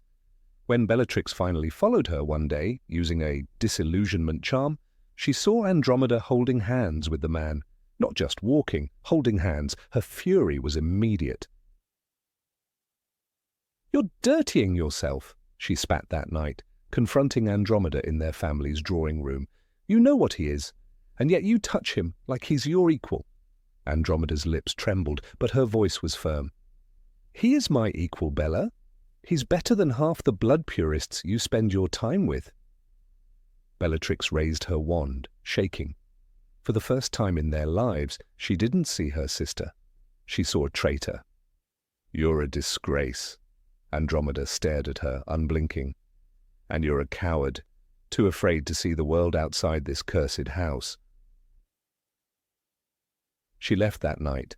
Andromeda packed a single suitcase and disappeared, leaving behind her name, her title, and her sister's. Bellatrix claimed she never shed a tear, but Narcissa later found her sitting in the attic, staring at a broken locket they had shared as children. From that moment, Bellatrix never spoke Andromeda's name again. In the family tapestry, their parents blasted the name from the cloth with a burst of flame. Bellatrix watched it happen. When Narcissa looked at her with trembling lips, Bellatrix only said, "She's gone, and good riddance." Yet it wasn't good riddance, not truly. The hurt festered under her skin like a cursed wound. Bellatrix never forgave what she saw as a betrayal of blood, not because of ideology alone, but because of the personal sting. Her sister had chosen a different life and worse, had chosen it without her. Bellatrix's cruelty from that moment on was not simply hatred of Muggle-borns, it was hatred of abandonment. In Harry Potter and the Order of the Phoenix, Sirius Black shows the tapestry to Harry. "My mother blasted him off after he ran away," he says of himself, like she did to Andromeda. When Harry asks, Sirius adds bitterly, "She married a Muggle-born, Ted Tonks." But Bellatrix? She never even acknowledged Andromeda as someone worth mentioning again. Years later, when the war began, Bellatrix joined the Death Eaters with manic devotion. She tortured, killed, and proclaimed loyalty to the Dark Lord with fevered eyes. But even amid her madness, the name Tonks seemed to strike a particular nerve. In Harry Potter and the Half-Blood Prince, when Narcissa worries for Draco and goes to Severus Snape, Bellatrix follows her. She hisses at Snape with distrust, venom dripping from every word. But when Narcissa says, "I need to know he'll be safe," Bellatrix doesn't argue. The sisterly bond remains, fractured but intact. It's a haunting contrast to how she treated Andromeda. The most telling moment comes during the Battle of Hogwarts. Bellatrix duels Tonks. Nymphadora Tonks, the daughter of Andromeda and Ted, the child born from the very love that Bellatrix considered betrayal. During the fight, Bellatrix kills Tonks. It's never stated directly in the books, but in the Deathly Hallows, Lupin and Tonks are found dead beside each other. J.K. Rowling later confirmed Bellatrix was responsible. She killed her own niece. Did she know in that moment who she was killing? Or was it another faceless enemy to her madness? Some say Bellatrix's eyes glowed when she fought Tonks, not with rage, but something deeper, darker, as if she were punishing Andromeda one final time. "You made your choice," she might have whispered through clenched teeth. "And now your child dies for it." It is easy to reduce Bellatrix to a villain with no depth. But her story is one of love turned into poison. She was not always a monster, but she let the monster inside her consume everything she once held dear. Her cruelty to Andromeda was not born in coldness, it was born in hurt, in rejection, in loss, and rather than heal, she chose to destroy. There's a hidden tragedy in the fact that Bellatrix, who so desperately clung to family pride, tore her own family apart. Her devotion to Voldemort replaced every bond she ever had. "The Dark Lord is my master, and I serve him alone," she says. Yet once she would have hexed a gnome for biting her sister. Narcissa remained loyal to both family and son. She risked everything for Draco. But Bellatrix? She had no one left by the end. Not a husband, not a sister, not even a cause worth dying for. Only her obsession. Andromeda, by contrast, lived. Her family, small, broken, but real, endured. After the war, Andromeda raised her grandson, Teddy Lupin, with quiet strength. Imagine the ghost of Bellatrix watching from the shadows as Teddy laughs with his mother's smile and his father's kindness. Imagine the rage she might feel. or perhaps a flicker of something else, regret, envy, the echo of a childhood locket long buried. She was a bad sister to Andromeda, some might say. But perhaps the real truth is worse. She was a good sister once, and she chose to destroy that part of herself. In doing so, she lost more than a sibling. She lost the only piece of herself that was still human. The saddest stories aren't just about monsters. They're about the people they once were. Bellatrix was never cold to Andromeda in their youth. She loved her, fiercely, jealously. And when that love was rejected, she didn't grieve it. She annihilated it. And that is why her betrayal hurts more than any unforgivable curse. Andromeda never spoke of Bellatrix again. But when she held Teddy for the first time, she whispered, "You're free." Perhaps in that whisper there was mourning for a sister lost, or perhaps it was triumph, the final victory over a legacy of hate. Bellatrix Black was a bad sister in the end, but only because she once tried so hard not to be. Number 25. Bellatrix thought herself superior to other Death Eaters. Bellatrix Lestrange walked through the corridors of Malfoy Manor with her head held high, her black dress sweeping behind her like a shadow. Her eyes, wild with the gleam of devotion and madness, scanned the hall with a gaze that made even hardened Death Eaters step aside. She carried herself like royalty, untouchable, sacred, and utterly consumed by the purpose given to her by the Dark Lord. But beneath that proud facade there was more than just arrogance. Bellatrix did not think of herself as inherently superior to every Death Eater without reason. She believed in hierarchy, in loyalty, and in power. Her attitude was not blind contempt, it was calculated judgment. She had a sharp eye for strength and an even sharper tongue for weakness. Among the ranks of the Death Eaters, she made no secret of her disdain for those who faltered in faith. Her scorn for Severus Snape was legendary, not simply because she doubted his loyalty, but because she saw in him a man who played too many sides, whose allegiance was always just a little too ambiguous. "He lives in the shadow," she once hissed, "not in the fire." Her hatred wasn't grounded in personal dislike, but in the idea that Snape, for all his cunning, lacked the burning purity of total devotion. And for Bellatrix, that was everything. Yet even Bellatrix was not so blinded by her pride as to ignore power when she saw it. She admired Antonin Dolohov, his quiet ruthlessness, his years in Azkaban, his unshaken loyalty. Dolohov was no peacock. He didn't boast. He simply obeyed, fought, and killed.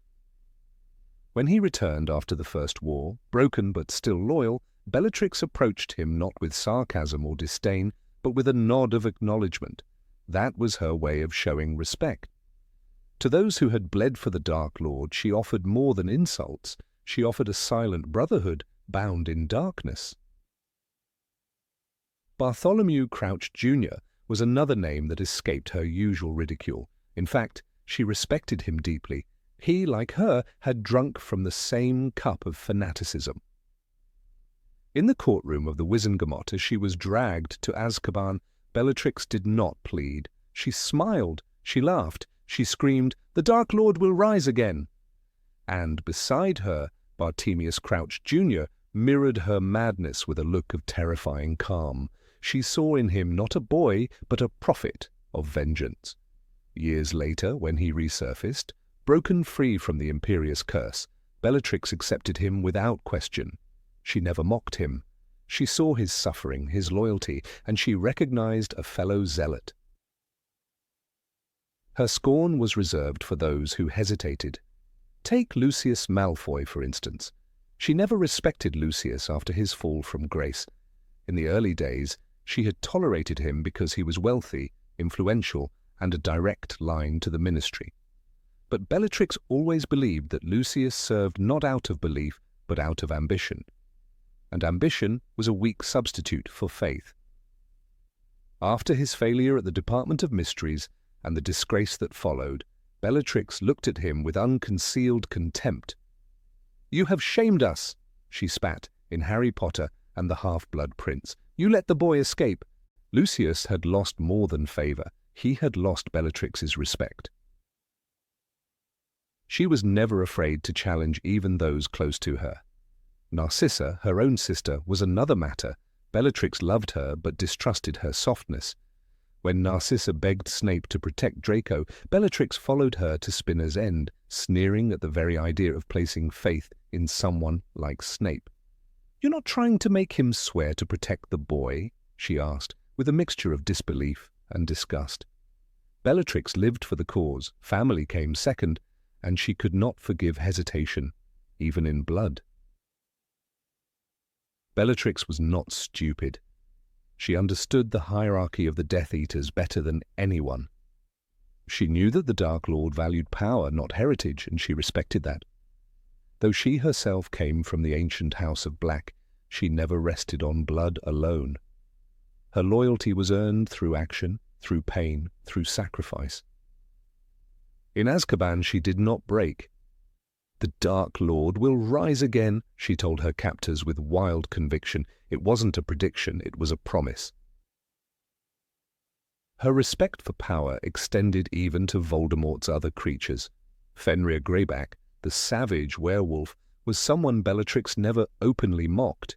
Though she found his animalistic nature distasteful, she acknowledged his usefulness. In battle, he was merciless. He spread terror with every bite.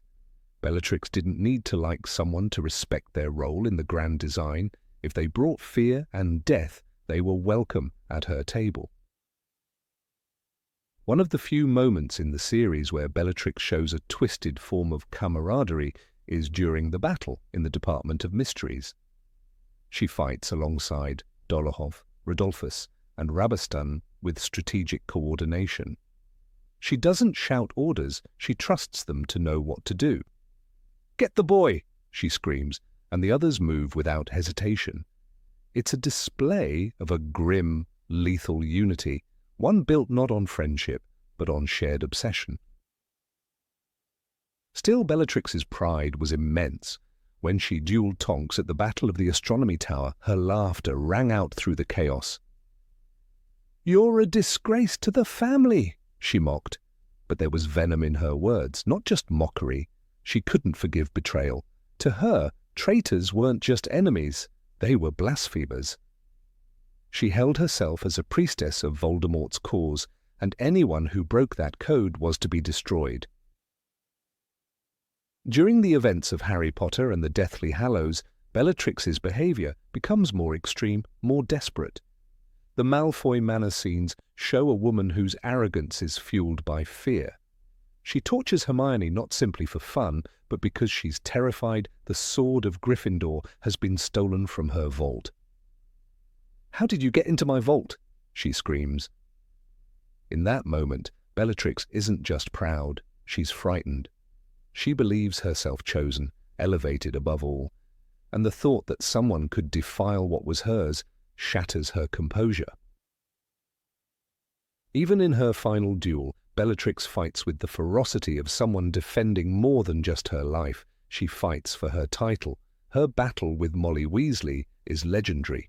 "You will never touch our children again," Molly cries, and Bellatrix laughs, taunting her, underestimating her. It's a fatal mistake. Bellatrix dies not at the hands of an aura or a warrior, but at the hands of a mother. And in that moment, her belief in superiority fails her. Bellatrix's relationship with Voldemort himself was one of worship. She didn't just follow him, she loved him, not romantically as some fans speculate, but religiously. Her reverence bordered on the fanatical. "My lord," she would whisper, eyes downcast. In The Half-Blood Prince, when Snape kills Dumbledore, Voldemort does not congratulate Bellatrix. He doesn't need to. Her reward is his presence. That's all she ever wanted. She didn't see herself as equal to the Dark Lord. No, never. She saw herself as his hand. She did his will, shed blood in his name, and demanded others do the same. When someone faltered, she was the first to punish. Crucio was her sermon, and pain her language. She didn't speak in diplomacy, she screamed in fire. Her superiority complex, then, was not delusional. It was grounded in what she had endured. Azkaban had tested her. Torture had hardened her. Magic had consumed her. She looked down, not on everyone, but on the unworthy, those who hesitated, those who ran, those who doubted. To her, only belief and brutality mattered. There is something tragically noble in Bellatrix's code. Twisted, yes, but consistent. She lived and died without betrayal. Unlike Lucius, she never begged. Unlike Draco, she never wept. Unlike Snape, she never hid. In the chaos of the final battle, as Death Eaters fled and turned, Bellatrix fought to the end, laughing. Even as Molly's spell hit her square in the chest, her smile twisted in defiance. She was no fool. She knew she wasn't loved by her peers. She didn't care. She believed love was weakness.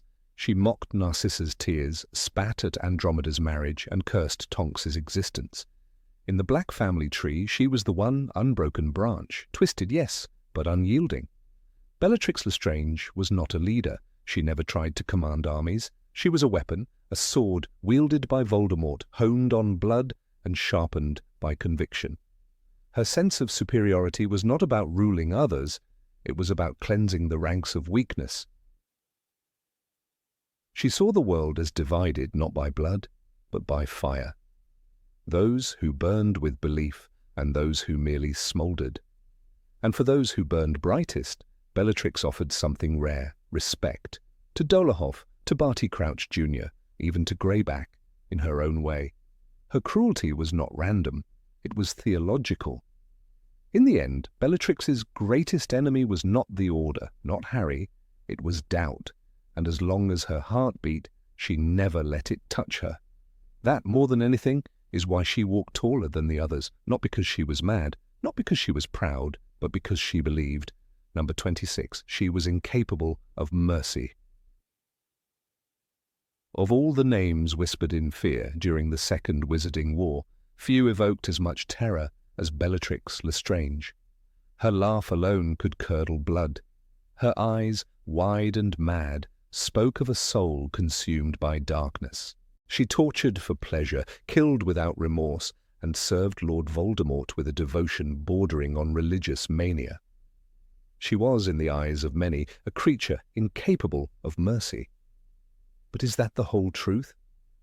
Was there truly no corner of her twisted heart where compassion, however faint, once flickered? Bellatrix's reputation was not unearned. Her cruelty in the Department of Mysteries was legendary. She cackled as she cast the Cruciatus curse on Neville Longbottom, taunting him about his parents. "You need to mean it, Harry," she had said after he attempted the curse on her. "You need to really want to cause pain, to enjoy it."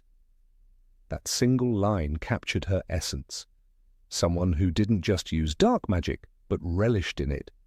And yet, in the shadows of her viciousness, there were brief, startling moments that complicated her image. Moments when Bellatrix was not just the Dark Lord's most fanatical follower, but also a sister, an aunt, a woman with her own twisted sense of loyalty. One such moment occurred at Malfoy Manor in Harry Potter and the Deathly Hallows, a place that had become a prison draped in velvet. Harry, Ron, and Hermione were captured and brought before the Malfoys, their fate uncertain. When Bellatrix realized that the trio had been in her vault at Gringotts, a sacred place for her, both in pride and paranoia, she reacted with unhinged fury. But before that fury exploded in the torture of Hermione, something curious happened. She turned to Draco. "Draco, move this scum outside," she said, pointing at the prisoners. "If you haven't got the guts to finish them, leave them to me." It was more than just a command. It was a test, but also, strangely, a deflection. She didn't force Draco to kill. She mocked him, yes, but she did not demand he cross the final line. She knew what that line did to a soul. In her own dark way, she was trying to spare him from becoming like her. She had already seen the cost. Bellatrix's strange tenderness toward Draco had earlier roots. When Voldemort selected Draco to kill Dumbledore, Bellatrix objected, not because she doubted his abilities, but because she feared what failure would mean for her sister's son. During the summer before Draco's 6th year, she accompanied Narcissa to Spinner's End to plead with Severus Snape. She protested the very idea of the unbreakable vow, seeing it as a show of weakness, until she realized Narcissa would do it with or without her. "You are, of course, free to refuse, Narcissa," Bellatrix said coldly. "Nobody would blame you, but the Dark Lord will not be pleased." Yet, even as she said those words, she hovered, conflicted. She scowled at Snape, challenging his every word, demanding proof that he would protect Draco. Her fury wasn't just born of loyalty to Voldemort, it came from fear.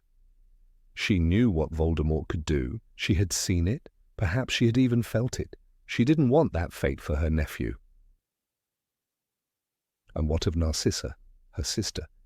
The two were close, not in the soft, tearful closeness of warm family bonds, but in something harder, sharper, forged in the cold halls of black family pride.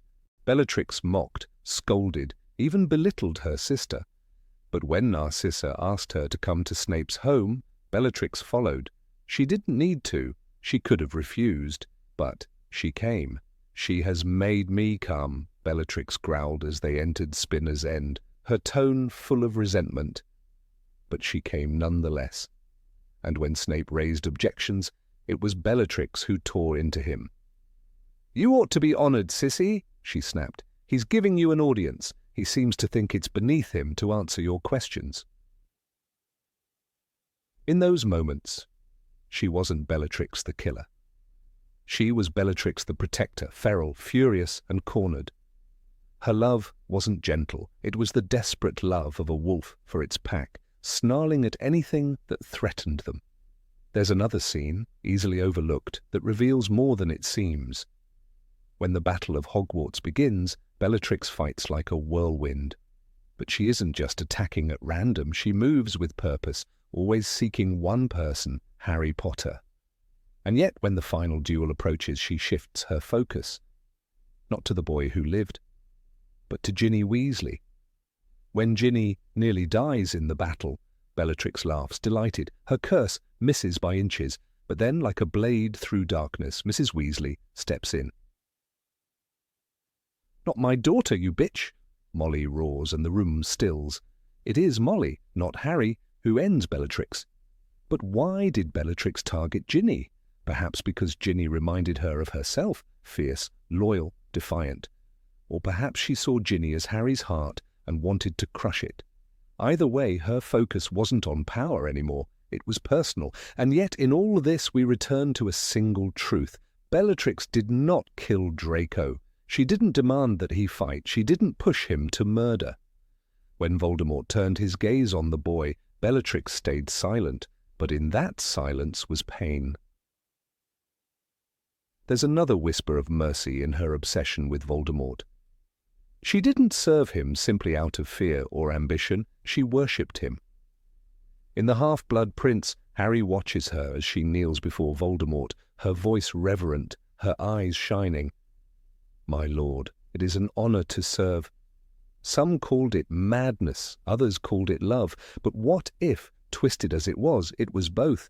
Bellatrix's life was defined by this devotion. She gave everything, her family, her sanity, her future, to be near him. And in return, Voldemort used her. He never cared for her, never even respected her loyalty. When she was imprisoned in Azkaban, he left her to rot. And yet, she never wavered. Perhaps because she believed that by serving him, she was protecting her family from his wrath. If Bellatrix had no mercy, why plead with Voldemort to trust Snape? Why bother to follow Narcissa into that humble Muggle neighborhood? Why not let Draco fail and die and rise higher in the Dark Lord's favor? Because she couldn't. Because something in her cracked when it came to family. In Azkaban, she survived where others lost their minds. Sirius later said, if she came out sane, it was because she was mad to begin with. But was she? Or was it the thought of Draco, Narcissa, and even her pure-blood legacy that kept her anchored? When she escaped, she didn't run to safety. She ran back to the fight to protect what she still had. In Deathly Hallows, the trio watches her interrogate a goblin about the vaults. Her desperation is palpable. "Did anyone take anything?" she demands. "Anything at all?" She's terrified not for herself, but for what Voldemort will do if he finds out the vault was breached. She knows his wrath, but deeper than that is a need to preserve the last vestiges of her family's honor. That vault is more than gold. Its memory, its history, its everything she believes makes her better than others. Her fear is that it could all crumble. And still, she lets Draco live. She doesn't push him forward at the Battle of Hogwarts. She doesn't hand him a wand and demand he fight Harry. She shields him, not obviously, not tenderly, but enough. Even her death is telling. She dies with her wand raised, fighting not for Voldemort anymore, but to destroy a girl who dared stand up to her. It's ugly, it's brutal, but it's also honest. Bellatrix Lestrange was a monster. Of that there is no doubt. But she was also human. And humanity is rarely so simple as good and evil, mercy or malice. In her, the flicker of compassion lived, muted, warped, but real. Her love was poisonous, her loyalty obsessive. But when it came to Draco and Narcissa and the legacy of her house, she showed, in her own savage way, that mercy was not beyond her, just buried deep beneath years of cruelty. As Dumbledore once told Harry, "Do not pity the dead, Harry, pity the living, and above all, those who live without love." Bellatrix did not live without love, but she lived with the wrong kind, and perhaps that is the greatest tragedy of all. Number 27. Bellatrix believed she was above the law. Bellatrix Lestrange did not laugh because she was above the law. She laughed because she knew the law meant nothing in the presence of true power. Her expression in the courtroom, wide-eyed, proud, defiant, was not the mask of someone who felt invincible. It was the face of someone who believed that pain, prison, and even death were honorable prices for serving the Dark Lord. When she stood trial for torturing Frank and Alice Longbottom into madness, Bellatrix did not weep, did not plead, did not cower. Instead, she smiled and declared, "The Dark Lord will rise again, Crouch. Throw us into Azkaban. We will wait." That moment defined her entire existence, not as a woman above the law, but as a soldier who accepted the law's wrath as proof of her loyalty. She understood the rules, she simply rejected their authority. Unlike many of Voldemort's followers who hid behind masks and claimed imperious curses when the tide turned, Bellatrix never denied her guilt. She never begged for mercy. When the Ministry of Magic, in the final years of the First Wizarding War, made it clear that Death Eaters would be hunted, captured, and imprisoned, Bellatrix didn't falter. She embraced it. Her mission was not personal safety. It was devotion, blind, terrifying, and absolute. Bellatrix grew up as a Black, not just any Black. She was the eldest daughter of Cygnus and Druella, raised with tales of blood purity, supremacy, and the eternal shame of her cousin Sirius, who had tainted the family name by joining the Order of the Phoenix. Yet Bellatrix didn't cling to these ideals for vanity. They were her gospel. Her bloodline was holy, her purpose divine. And when she found Lord Voldemort, she saw not just a leader, but a messiah. The laws of the ministry, created by mudbloods and half-breeds to shackle the worthy. When Bellatrix faced Azkaban, she did so with pride. Her time in prison didn't break her. Dementors drained the soul from most prisoners, but Bellatrix held tight to the only flame that kept her alive, belief. "The Dark Lord will return," she whispered to the dark. "He will reward the faithful." And so he did. Her escape during the mass breakout in January 1996 was not a lucky twist of fate. It was a resurrection. A signal that the war was far from over and that Bellatrix Lestrange had survived because she deserved to. Her contempt for the ministry did not stem from ignorance. She knew their methods, their weakness, their hesitation. Bellatrix had witnessed the corrupt heart of wizarding justice. She knew that the Wizengamot feared another war, feared public outcry, feared their own children being caught in the crossfire. But Bellatrix did not fear. When she duelled auras, she did not run. When she killed, she did not flinch. In the Department of Mysteries, she struck down Sirius Black without hesitation, her wand an extension of her will. She didn't look over her shoulder. She didn't hide. Bellatrix was never a fugitive. She was a crusader. At the battle inside the Department of Mysteries, when Harry Potter and his friends arrived, Bellatrix didn't waste time with speeches. She aimed to kill. Her duel with Hermione, Ginny, and Luna was not an act of desperation. It was an act of purification.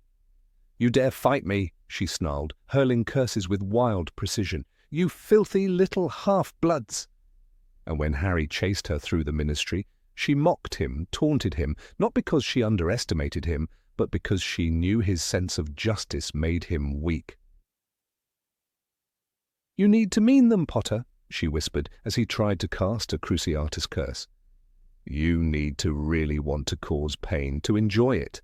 She knew the law was on Harry's side, but law meant nothing to her.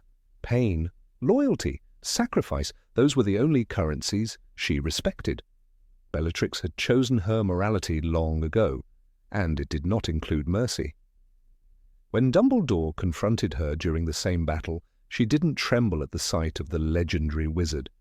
She knew Dumbledore was powerful, but she also believed he was foolish. He clung to laws, to moral codes, to fairness. Bellatrix did not.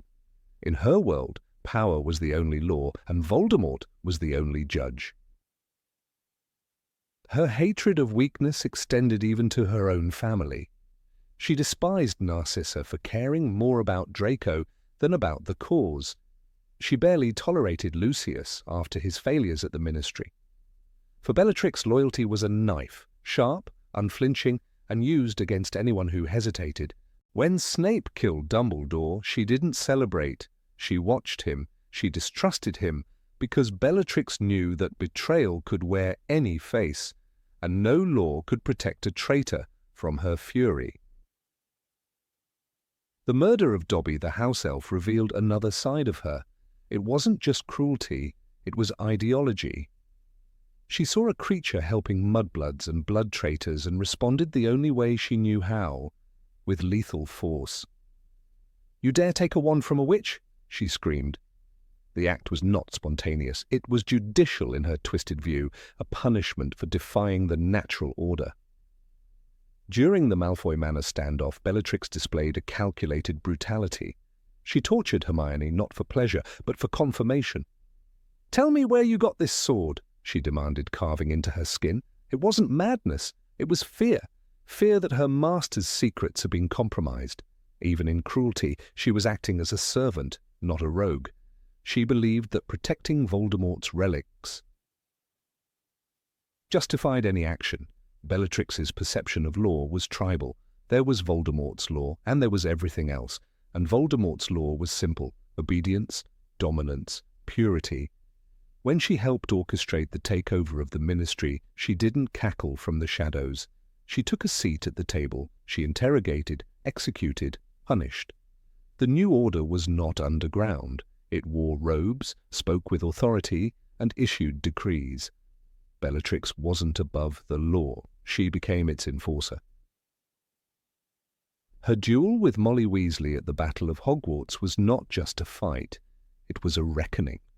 Bellatrix laughed when she nearly struck Ginny with a killing curse. "What will happen to your children now?" her expression said, without words. But Molly wasn't just a mother, she was a lioness, and when she struck Bellatrix down, it was not justice, it was war. Bellatrix died not because she thought herself invincible. She died because she had never believed she needed to run. Bellatrix never sought protection. She never tried to defect. Even in her final moments, she didn't beg. Her death was a scream of fury, not fear, a defiant flame extinguished only by a mother's wrath.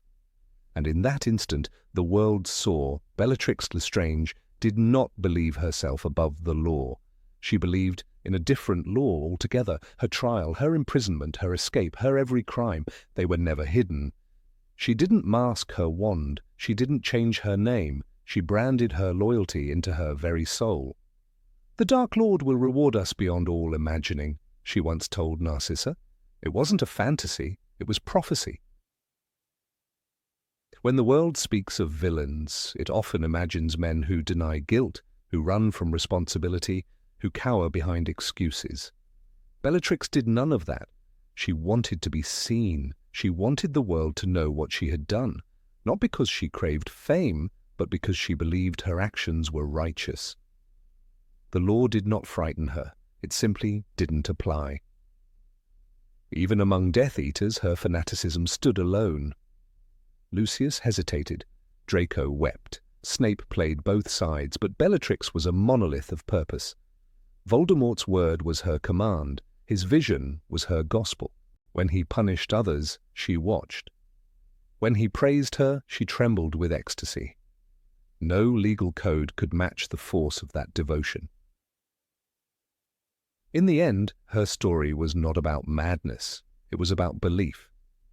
The belief that laws, governments, and morals were temporary, but the Dark Lord's dream was eternal. Bellatrix did not deny the law. She transcended it. In her eyes, the Ministry was a passing shadow, and she was the flame that would burn through history. She was not above the law. She had simply replaced it with something far more dangerous. Number 28. She didn't care about money. Bellatrix Lestrange was many things: fanatic, warrior, madwoman, but poor she was not, and poor she would never allow herself to be. While most fans remember her as a pure-blood supremacist whose love for Voldemort bordered on obsession, there's a detail often overlooked: her relationship with wealth. It is tempting to believe that Bellatrix transcended such mundane concerns. After all, wouldn't someone willing to sacrifice everything for a cause, even endure Azkaban for years, be above materialism? But that assumption is built on illusion. For Bellatrix, money was not a goal, it was a symbol, and symbols mattered to her more than most things in life. Born Bellatrix Black, she was raised in one of the oldest and wealthiest pure-blood families in the wizarding world. The Blacks were infamous for their snobbery, their disdain for Muggle-borns, and above all, their pride in lineage. "The House of Black is the noblest and most ancient," her cousin Sirius once said, with bitter sarcasm. And Bellatrix embodied this belief more fanatically than any of her relatives. Her wealth was not simply a pile of gold in Gringotts.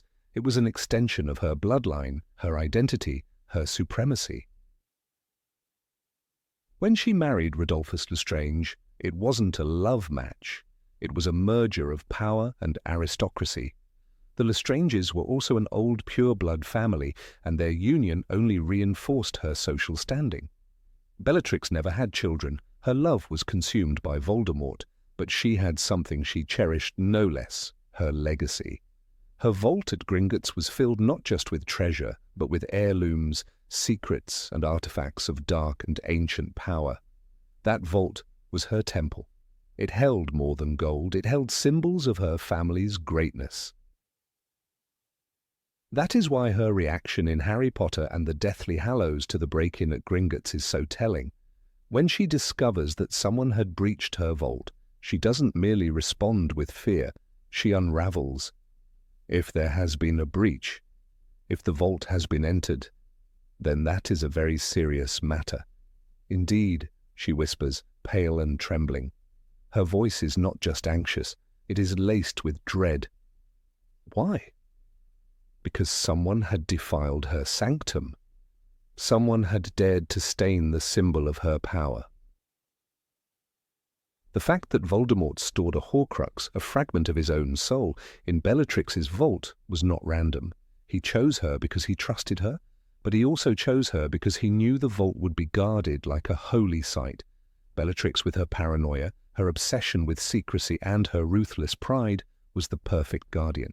The cup of Helga Hufflepuff was not just protected by goblin magic, it was protected by Bellatrix's belief that no one would dare taint what was hers. But when she learns that Harry, Ron, and Hermione might have entered the vault, her reaction goes far beyond what Voldemort might think. She panics, visibly, uncontrollably. She screams, she shakes, she interrogates the goblins with growing hysteria. The thought that her sacred space has been violated is unbearable. Griphook later says she was beside herself. This is not a woman terrified only of her master's wrath. This is a woman whose personal world has been shattered.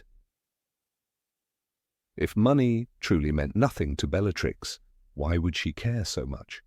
Why not let Voldemort punish the intruders and move on? The answer lies in the very fabric of her soul. Bellatrix did not need to count coins to feel wealthy. Her wealth was pride, legacy, prestige. The idea that the filthy half-blood and his friends had seen what was inside her vault was revolting, not because of the Horcrux, but because they were unworthy. The notion that people she considered inferior had touched her family's treasure was a desecration.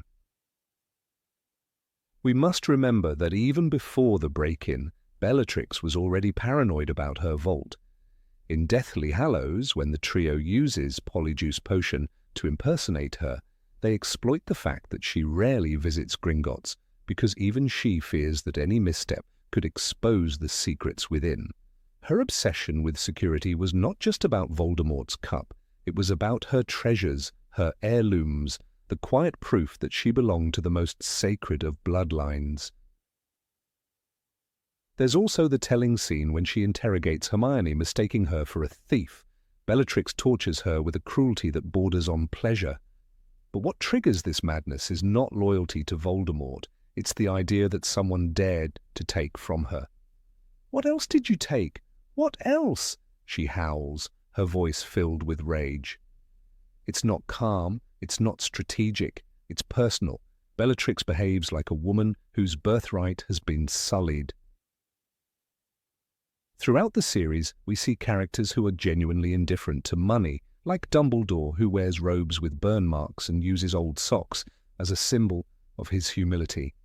Bellatrix is his polar opposite. Her appearance is always regal, even in madness. She dresses like a black queen, carries herself with aristocratic contempt, and sneers at anyone beneath her station. She is not a ragged revolutionary, she is a noble zealot who believes the world should bow before her name. Even during the Battle of the Department of Mysteries, Bellatrix mocks her opponents not just with spells but with superiority. She calls Tonks a filthy half-blood and sneers at Harry as the boy who lived. But underlying those insults is a sense of possession, of heritage. She doesn't just hate them for opposing Voldemort, she hates them for existing in a world she believes belongs to her. And isn't that what makes her such a chilling villain? Unlike Voldemort, who wanted to remake the world in his image, Bellatrix wanted to preserve it in her image. She didn't crave chaos. She craved restoration. She wanted the old order back, pure bloods in power, mudbloods in servitude, and herself on a throne of blood and gold. Money wasn't her drug, power was. But power is nothing without the symbols that validate it, and wealth was one of those symbols. Her very name, Bellatrix Black Lestrange, is a chain of dynasties. Even in Azkaban she clung to that identity. She didn't go mad because of loss, she went mad because she believed the world had betrayed its natural rulers. She believed the Lestranges and the Blacks were gods among insects, and their gold was the proof of it. This is why her reaction at Gringotts is not just fear, it's devastation. Her entire life had been built on the illusion of unshakable superiority. And someone, 3 children, no less, had shattered that illusion. They had taken her power and reduced it to rubble. That's what broke her. That's what unhinged her more than any curse could. In her final moments during the Battle of Hogwarts, when she duels Molly Weasley, Bellatrix is still laughing, still deranged, but also desperate. "What will happen to your children when I've killed you?" she sneers, still clinging to the notion that blood and name determine everything. But she is killed, not by status or heritage, but by love. A mother's love, not a family's wealth, ends her reign. And that, perhaps, is the greatest irony. Bellatrix died believing in a hierarchy that was already crumbling. She died clutching at the pieces of a world where gold and blood bought supremacy. But the world had moved on. Her vault had been emptied, her secrets exposed, her pride shattered. The myth that Bellatrix didn't care about money is born of a romantic idea that villains are somehow purer when they chase ideology alone. But Bellatrix was not pure. She was poisoned by the very things she claimed to despise. Her identity was built on gold and bloodlines, and when those were violated, her sanity followed. She may not have counted galleons, but she counted honor. She measured worth not in coins, but in artifacts, relics, and the grandeur of her name. Her Gringotts vault was a mausoleum of pride. When it was opened, it wasn't just a door that was breached, it was the illusion of untouchability. And Bellatrix Lestrange could not survive in a world where she was no longer untouchable.